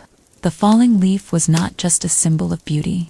It was a profound teacher of acceptance, of resilience, and of the graceful art of letting go. It was a quiet assurance that rest and renewal were not just a pause, but an essential part of life's enduring dance. As autumn deepened its hold on Whispering Valley, painting the landscape in ever richer hues of gold and rust, the Whispering River itself seemed to respond to the changing season. Its ceaseless flow, once bright and lively like Pip's joyful splashes, now took on a more measured, reflective pace. It wasn't stagnant, merely slower, as if breathing more deeply, settling into a quieter rhythm. Elara often sat by its banks during these days, drawn by its changing song.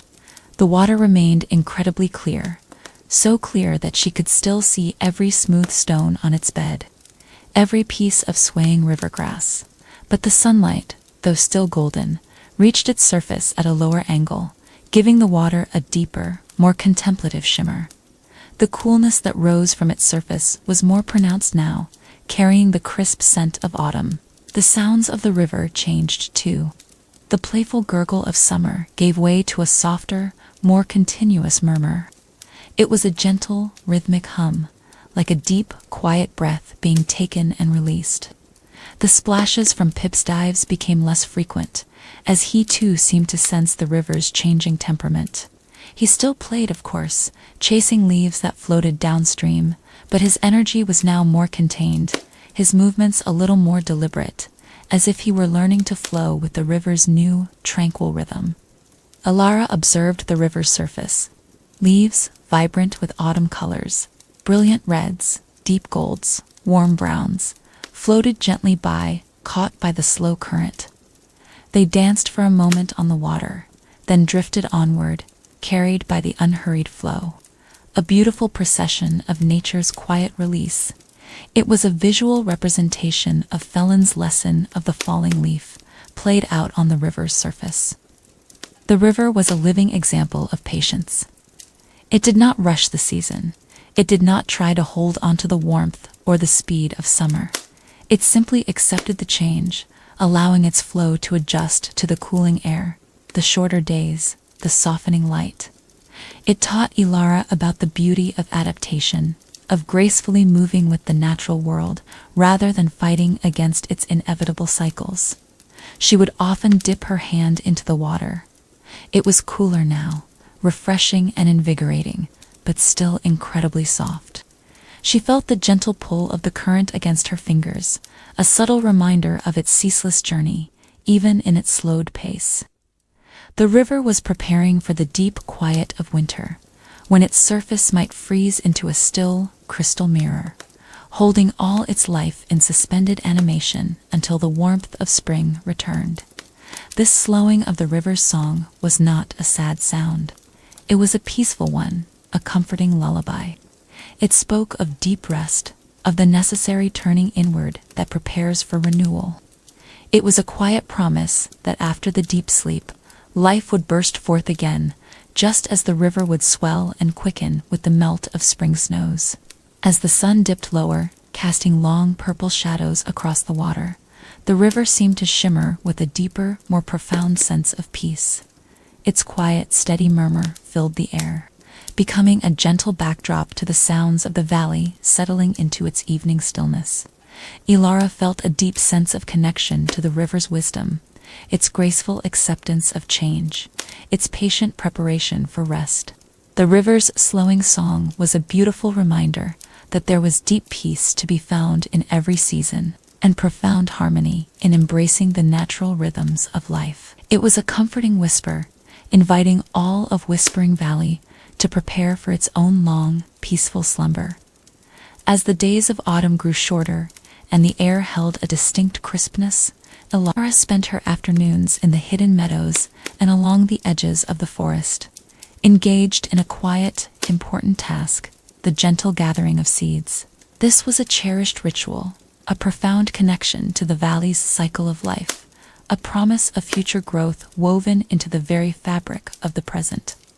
The once vibrant wildflowers in the meadows had begun to fade, their bright petals now dry and papery.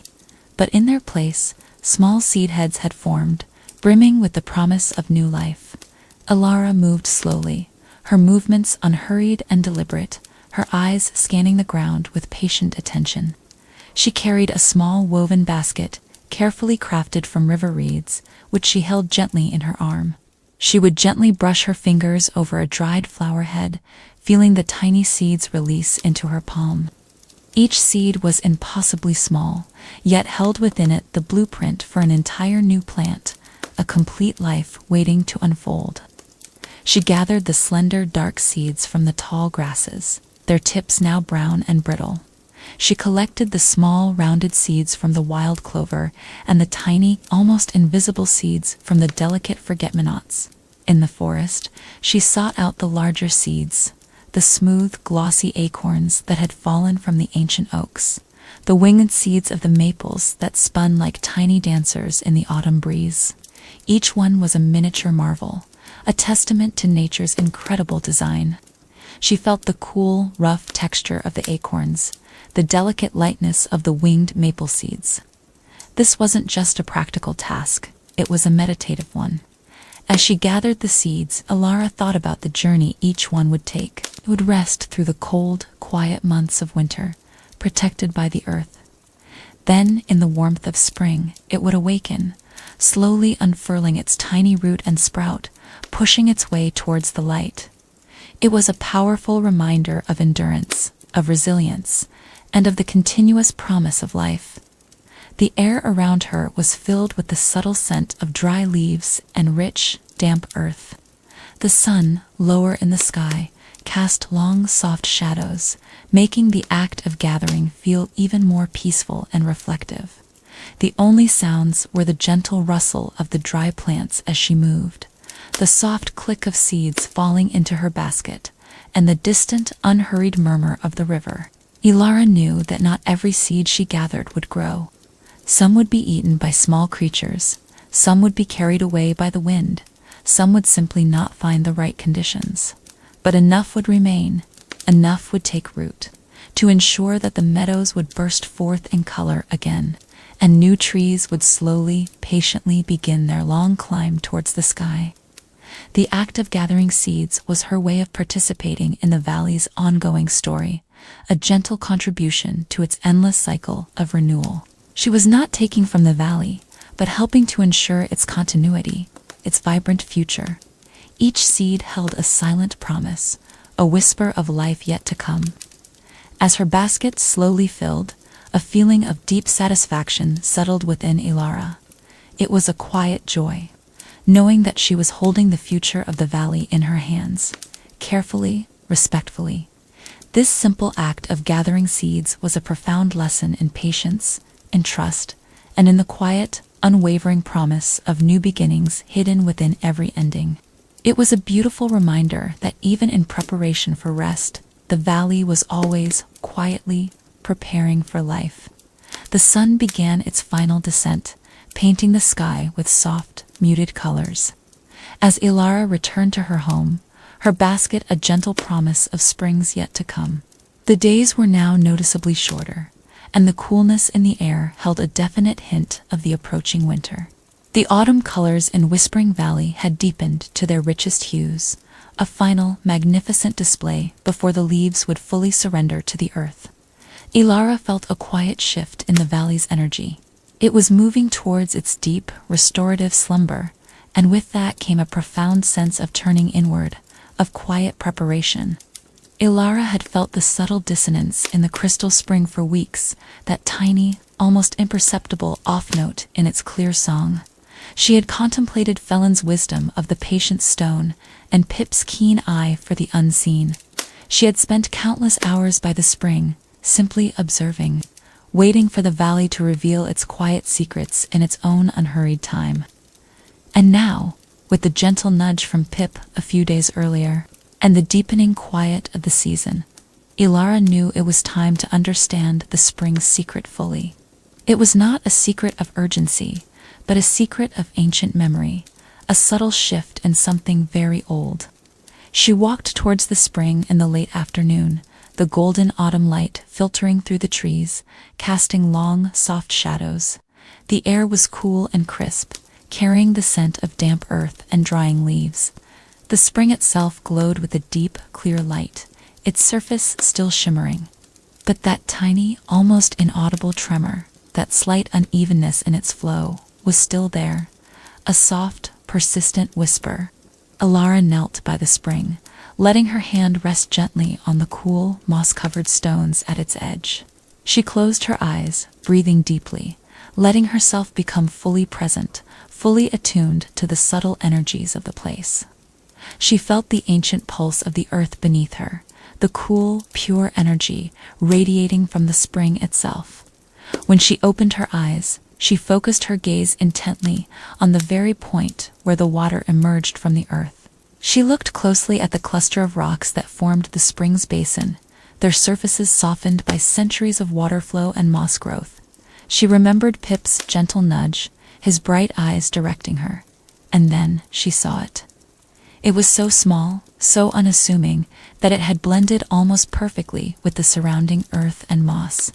It was an ancient stone, no larger than her palm, perfectly smooth and round, almost like a giant, very old pebble. It was deeply embedded in the earth, just at the edge of the spring's source. This was the stone she had subtly nudged a few days earlier, the one that had settled with a soft click. But now, in the clearer light of deeper observation, she understood its full secret. This was not just any stone. It was a keystone, an ancient, almost forgotten stone that had been placed there countless ages ago, perhaps by the very first people who honored the spring, or perhaps it was simply part of the natural formation, a perfect piece of the earth's own design.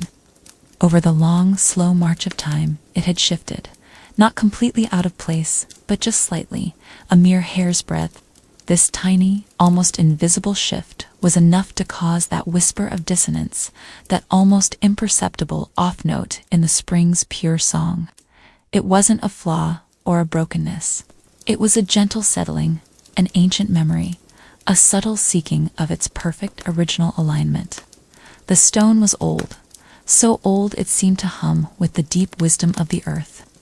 Its surface was smooth, polished by the countless years it had spent as part of the spring's flow.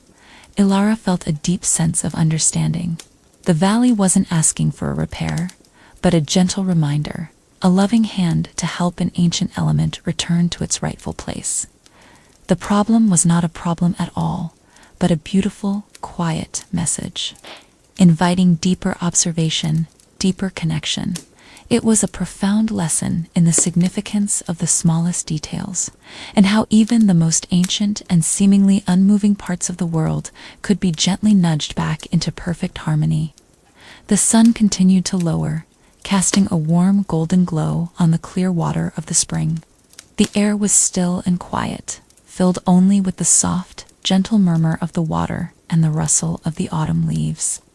Elara felt a deep sense of gratitude for the valley's patience, for its gentle revelation of its secrets, and for the wisdom it held in its smallest, most ancient stones.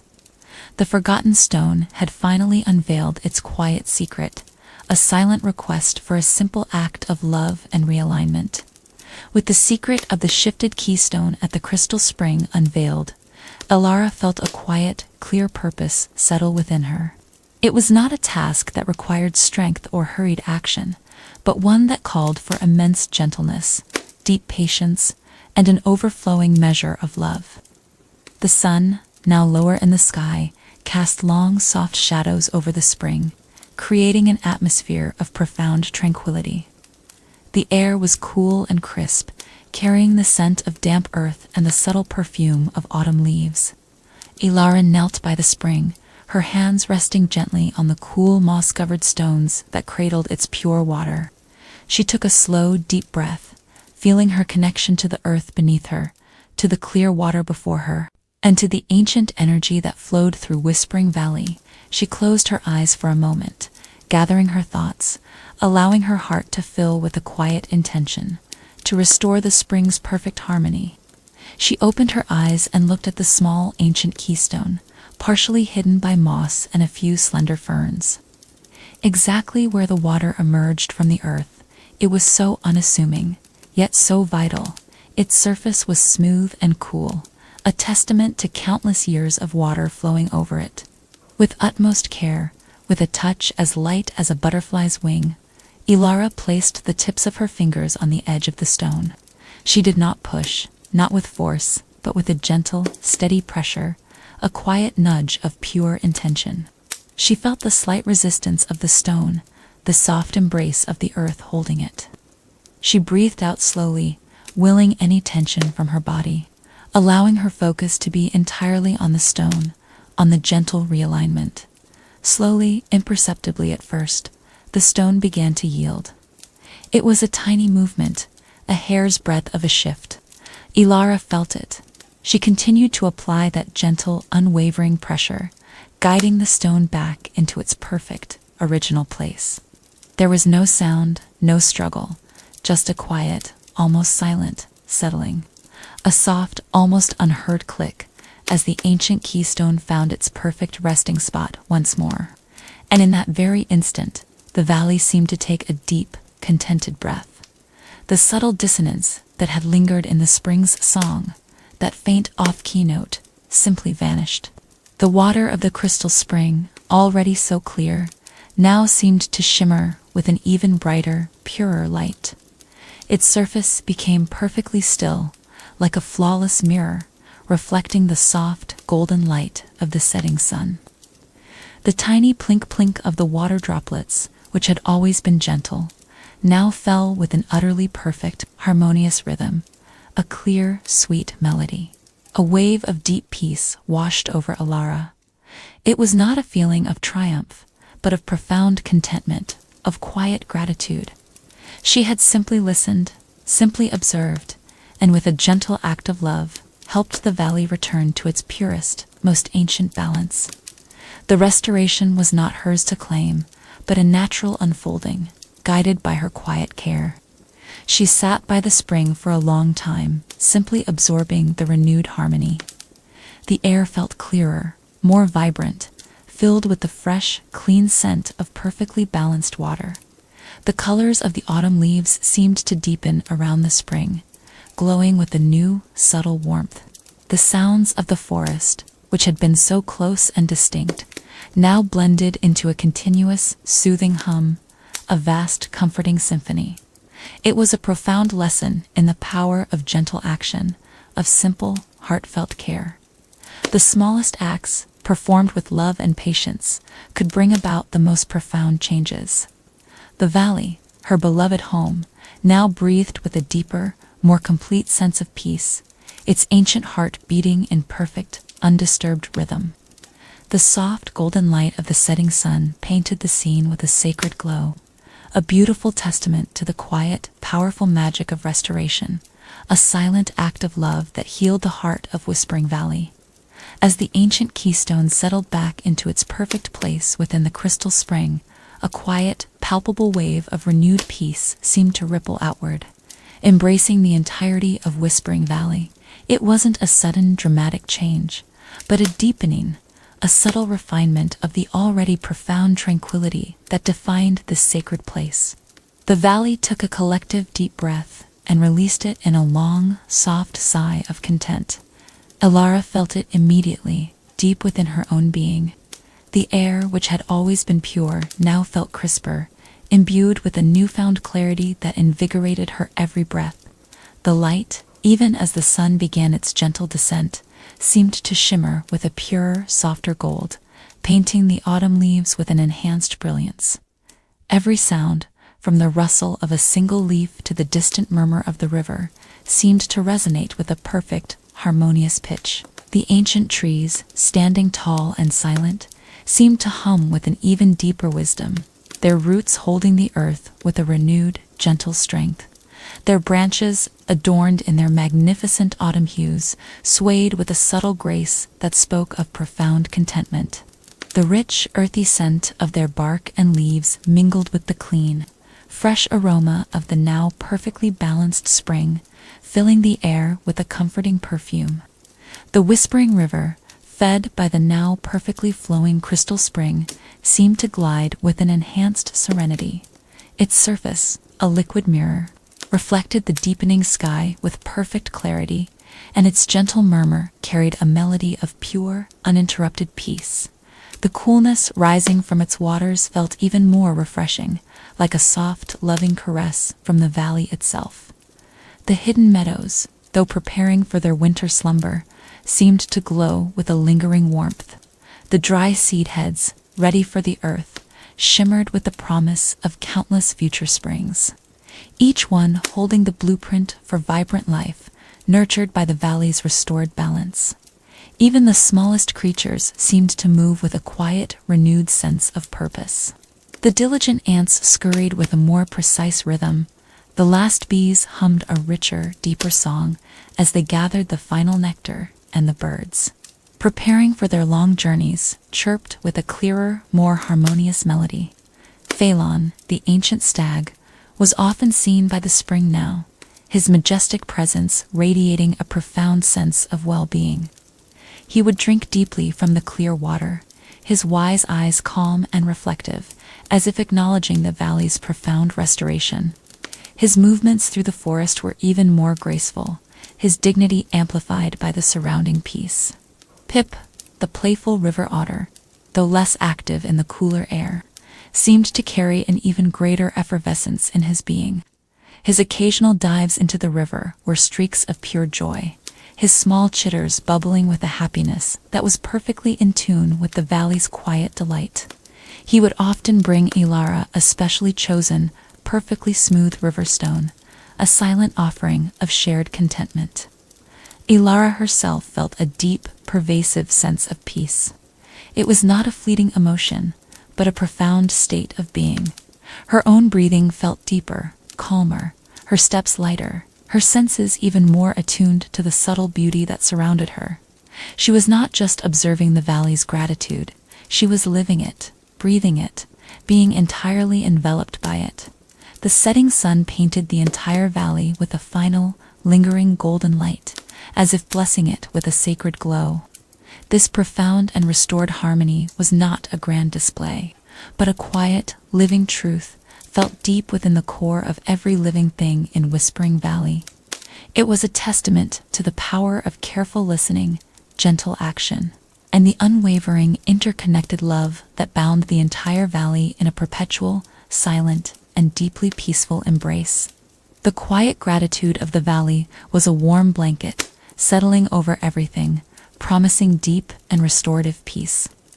As the days continued their slow, unhurried march towards winter, the light in Whispering Valley began to change once more. The brilliant gold and fiery reds of peak autumn softened, giving way to more muted, gentle hues. The sun, though still present, felt weaker, its warmth more diffuse, casting a pale, luminous glow over the landscape. This was the golden light of approaching slumber, a quiet prelude to the deep sleep of winter. The air grew steadily cooler, carrying the crisp, clean scent of frost that would soon begin to etch its delicate patterns on the drying leaves. The forest itself seemed to take a deep breath, preparing to turn inward. The rustling of the leaves underfoot became more frequent, a dry, papery whisper, as more and more surrendered to the earth. The branches, now increasingly bare, began to etch intricate patterns against the pale sky, like delicate lacework. Elara walked through the valley, feeling this profound shift. Her steps were even more unhurried, her senses even more attuned to the subtle changes around her. She observed the way the light lingered longer on the highest branches, painting them with a final ethereal glow before fading into the gray of twilight. It was a light that spoke of a gentle farewell, a quiet benediction over the land. The river's song had slowed to a continuous, deep murmur, its surface reflecting the subdued light with a calm, silvery sheen. Its coolness rose into the air, a constant reminder of the season's gentle progress. The meadows, their flowers now completely faded, were soft carpets of muted browns and golds, their seed heads waiting patiently for the long quiet of winter to nurture the promise of new life. Life in the valley was visibly slowing down. The birds were less numerous now, many having already begun their journey south, their songs replaced by the occasional sharp call of a hawk circling high above. The smaller creatures, the mice and voles, moved with a quieter urgency, gathering the last bits of food for their winter stores. Bears like Faelan would soon find their dens, ready for their long, deep sleep. Elara felt the valley's deep breath, its quiet acceptance of the coming stillness. There was no sadness in this light, no sense of ending, but rather a profound feeling of preparation, of a necessary pause. It was a time for rest, for renewal, for gathering strength in the quiet darkness, so that life could burst forth with renewed vigor when spring returned. She spent her time in quiet contemplation, watching the last golden light of the day paint the ancient trees with a soft, ethereal glow. She felt the deep peace that settled over the land, a peace born of surrender and trust in the natural cycles. The air itself seemed to hum with this profound quiet, a gentle lullaby for the earth. This golden light, so soft and fleeting, was a visual reminder of the beauty in every stage of life. It taught her that even in the approach of dormancy, there was immense beauty, a quiet wisdom that prepared the way for future growth. Elara breathed in the cool, crisp air, letting the profound peace of the approaching slumber settle deep within her. The valley, wrapped in this luminous, gentle light, felt like a vast, living being easing itself into a deep, restorative sleep, promising that after the stillness would come the vibrant awakening once more. The golden light was a soft, silent blessing, a final warm embrace before the long quiet, as the crisp coolness of late autumn settled more deeply over Whispering Valley. The river's playful spirit, embodied by Pip, began to shift. The water was now truly cold, its surface often shimmering with tiny, delicate sheets of ice along the edges in the early mornings. This was the time for Pip's farewell frolics, a final burst of joyous energy before the deepest quiet of winter settled over his watery home. Elara often found him in the wider, calmer sections of the river, where the current was gentle. He still moved with his characteristic quicksilver grace, but his dives were perhaps a little less frequent, his play a little more concentrated. He would chase the last of the floating autumn leaves, now brown and brittle, guiding them downstream with playful nudges of his nose. He would surface with a happy chitter, holding a smooth frost-kissed pebble in his paws, then drop it back with a satisfying splash, sending ripples across the still water. Pip seemed to be saying goodbye to the open water, to the endless flow of the river in its active state. His frolics were a celebration of the abundant times, of the clear, cool waters he had explored throughout the warmer months. He would roll on his back, eyes bright with joy, letting the gentle current carry him for a few moments. Then with a flick of his tail, he would dart to the bank shake, himself vigorously sending sparkling droplets of water into the crisp air. Elara sat on the riverbank, bundled in a warm shawl, watching him. She felt a bittersweet joy in his movements. She knew that soon Pip would seek out his cozy den along the river's edge, a hidden burrow deep within the earth, lined with soft river grasses and leaves. There, he would spend the colder months, curled up in a deep, restorative sleep, waiting for the return of the warmer sun and the thawing of the river's surface. His playful energy, though still strong, now carried a subtle undertone of anticipation for this quiet retreat. He was not sad to leave the active river. He understood the natural cycle, the necessity of rest. His frolics were a way of honoring the river's generosity, a final dance of gratitude before its long slumber. The river itself seemed to hum with a deeper, slower song, reflecting Pip's shift. The water moved with a deliberate pace, carrying the last leaves of autumn onward, preparing its depths for the colder embrace of winter. Small, delicate patterns of ice would form along the banks at night, hinting at the profound stillness that would soon envelop its surface. Pip, after a particularly spirited chase of a large, golden leaf, finally swam to the bank near Elara. He scrambled out, shook himself dry, and then nudged his wet nose into her hand. His fur was thick and soft, a testament to his readiness for the colder days. He chittered softly, a sound that seemed to hold both a playful farewell and a contented sigh. Then, with a final, quick glance at the river, he slipped silently into the undergrowth, disappearing into the cover of the earth, heading towards his warm, hidden burrow. Elara felt a quiet sense of peace. Pip's farewell frolics were not an ending, but a promise. A promise of his return with the spring thaw, when the river would once again awaken with new life, and his joyful splashes would once more echo through the valley. It was a beautiful example of the valley's continuous rhythm, of life retreating, resting, and then bursting forth anew. His quiet departure marked the valley's gentle progression towards winter's embrace, a peaceful acceptance of the coming stillness. As the last golden rays of the setting sun painted the sky with hues of deep orange and purple, Faelan, the ancient stag, moved to a specific spot in the heart of Whispering Valley. It was a rise of land near an ancient gnarled oak, a place where the air was always still and clear, a natural pulpit for his quiet wisdom. The light was fading fast, and the valley was settling into the deep quiet that precedes winter's full embrace. Elara found him there, her own senses attuned to the deepening stillness.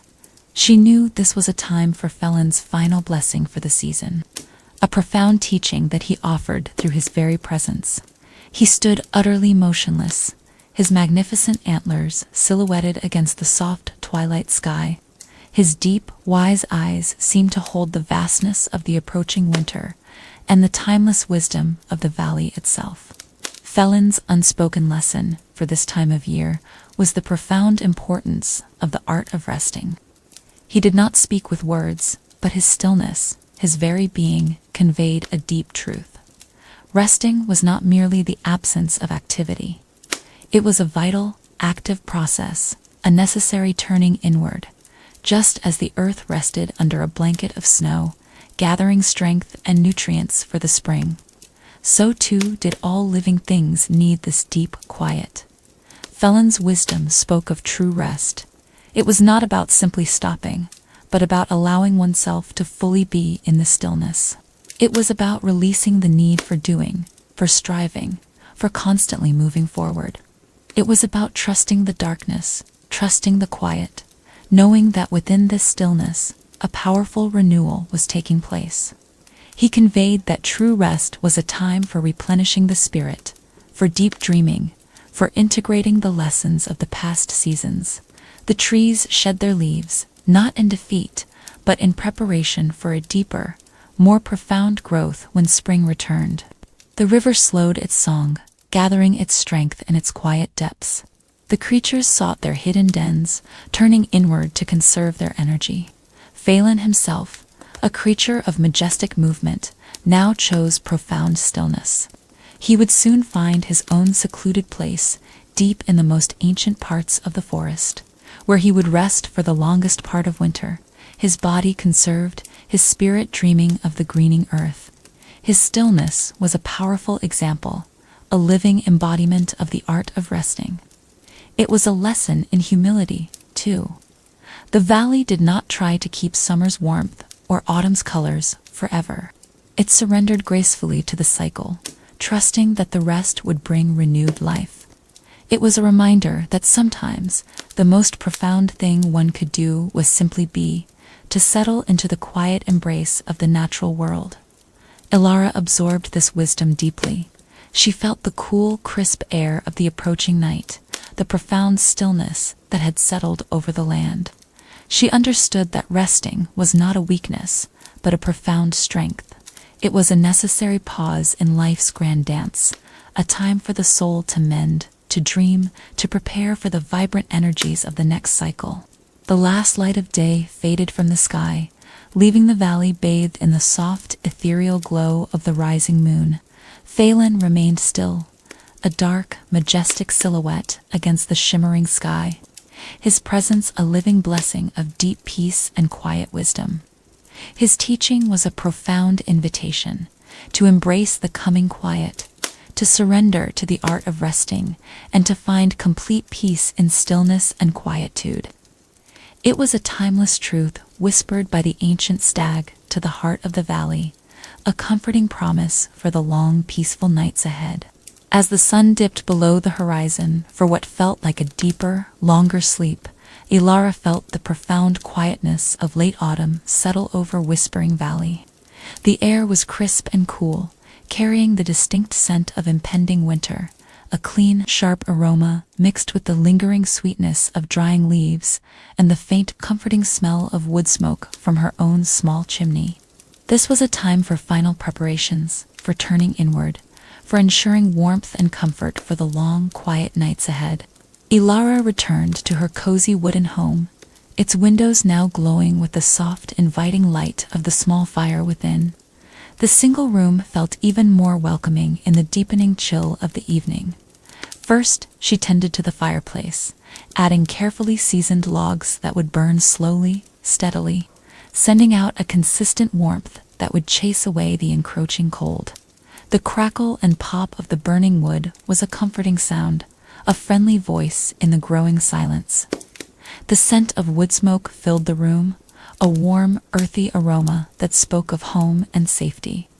Next, from the dried herbs hanging from her rafters, golden chamomile for calm, fragrant lavender for soothing, and a touch of wild valerian root for deep, restorative sleep, she carefully selected a handful. She crushed them gently in her palm, releasing their comforting aromas, then steeped them in hot water in her clay pot. The steam rose, carrying a rich, complex perfume that instantly brought a feeling of peace and warmth. She poured the tea into her favorite smooth clay mug, its warmth radiating into her hands as she cupped it. She checked her small stores. Jars of dried berries, gathered in the summer, stood neatly on a wooden shelf. Bundles of dried mushrooms, collected from the forest floor, hung from the ceiling, promising hearty meals. Her small supply of honey, a gift from a wild beehive she tended with care, sat in a sealed jar, ready to sweeten her tea or porridge. Everything was in order, simple but sufficient, a testament to the valley's generosity and her own mindful preparation. Her bed, with its thick, quilted blanket, looked particularly inviting. She fluffed the pillows, made from soft, dried ferns, and wild down, ensuring they were plump and comfortable. The quilt itself, stitched by hand, felt heavy and warm, a promise of deep, undisturbed sleep. She spent some time by her small window, looking out at the darkening valley. The trees, now largely bare, stood like silent sentinels, their skeletal branches etched against the pale, twilight sky. The river's murmur was a low, steady hum, a final, quiet lullaby before its surface might freeze. The distant hills were dark, comforting shapes against the deeper hues of the horizon. A profound sense of peaceful anticipation settled over Elara. There was no dread of the cold or the darkness. Instead, there was an acceptance, a quiet welcome for the long nights. She knew that this was a necessary time for the valley to rest, to rejuvenate, to gather its energies for the bursting forth of life in the spring. And she, too, would embrace this deep quiet, this turning inward, finding solace and renewal within her cozy, warm home. She felt a deep sense of gratitude for her simple dwelling, for its warmth and safety. It was more than just walls and a roof. It was a sanctuary, a place where she felt completely protected and at peace, perfectly nestled within the comforting embrace of Whispering Valley. As the last sliver of light faded from the sky, and the first stars began to twinkle like tiny, distant lamps, Elara settled into her home, ready for the long, quiet nights, wrapped in the profound peace of winter's gentle approach. As the last soft light of day finally surrendered to the enveloping darkness, a profound stillness descended upon Whispering Valley. This was not the silence of absence, but a deep, resonant quiet, the valley taking its grand collective breath, easing itself into its winter slumber. The air grew still and crisp, carrying the promise of the first delicate snowfalls that would soon blanket the land. The ancient trees, now largely bare, stood as silent, majestic guardians against the velvet sky. Their branches, stripped of their vibrant leaves, became intricate patterns of dark lace, reaching up towards the distant, glittering stars. The soft, gentle whisper of their autumn leaves had faded, replaced by a deep, hushed stillness that permeated their very bark and roots. The Whispering River, now moving at its slowest, most reflective pace, shimmered faintly in the weak moonlight. Its surface began to form delicate, crystalline edges of ice, thin and fragile, hinting at the thick, protective mirror that would soon cover its depths. Its murmur, once a continuous song, was now reduced to the softest, most infrequent sigh, a breath held in profound rest. The hidden meadows, their wildflowers, long faded, were soft carpets of muted browns and grays. They waited patiently, holding the promise of countless seeds within their depths, ready to burst forth with life when the warmth returned. The hills that cradled the valley seemed to soften, their contours blending with the deepening shadows, offering a secure and comforting embrace to the sleeping landscape. A sense of deep, comforting quietude settled over everything. It was a silence filled with purpose, a stillness that was not empty, but rich with the energy of rest and renewal. It was the valley's lullaby, a soft, profound hum that invited all its inhabitants into deep, restorative sleep. Within his spacious den, nestled against the ancient roots of an immense oak tree, Faelan, the ancient stag, had found his winter sanctuary. The entrance, covered by a curtain of large interwoven branches, kept the interior warm and private. Inside, a soft bed of carefully arranged leaves, dried moss, and his own shed winter fur offered a cushion of profound comfort. He lay curled, his powerful body at peace, his breathing slow and even, already deep in the quiet sleep of winter, dreaming of timeless things. Down by the now-chilled river, Pip, the playful otter, was curled deep within his hidden burrow. His den was a masterpiece of cozy construction. Dug skillfully into the riverbank, its entrance hidden beneath an overhanging root, lined with soft river grasses and a thick layer of dried leaves. It was warm and dry, a perfect retreat from the cold. He slept soundly, his small body a ball of contented fur, dreaming of swift currents and sun-dappled pools. And in her small, cozy wooden home, Elara lay in her bed, the thick, quilted blanket, stitched by her own loving hands, covered her in warmth. The soft golden glow of her bedside lamp had long been extinguished, leaving the room in a gentle darkness, illuminated only by the faint, dancing shadows cast by the embers in the fireplace. The scent of wood smoke and dried herbs filled the air, a comforting perfume. Her breathing was slow and deep, her body completely relaxed. She felt the profound peace of the valley surrounding her, a quiet embrace that guided her gently into slumber. One by one, the valley's creatures, both human and animal, settled into their deep, restorative sleep. Their dreams, if they dreamt, were surely filled with the gentle harmony of Whispering Valley. Faelan's dreams might be of ancient forests and the slow turning of the earth. Pip's might be of endless, clear rivers and the pure joy of discovery. And Elara's dreams would surely be of the profound peace of her home, of the wisdom shared, of the subtle dance of light and shadow, and of the unwavering promise of renewal that lay hidden in the heart of winter. The Whispering Valley itself slept, enveloped in a blanket of profound quiet. Its energy turned inward, resting deeply, waiting patiently for the gentle touch of spring to awaken its vibrant life once more.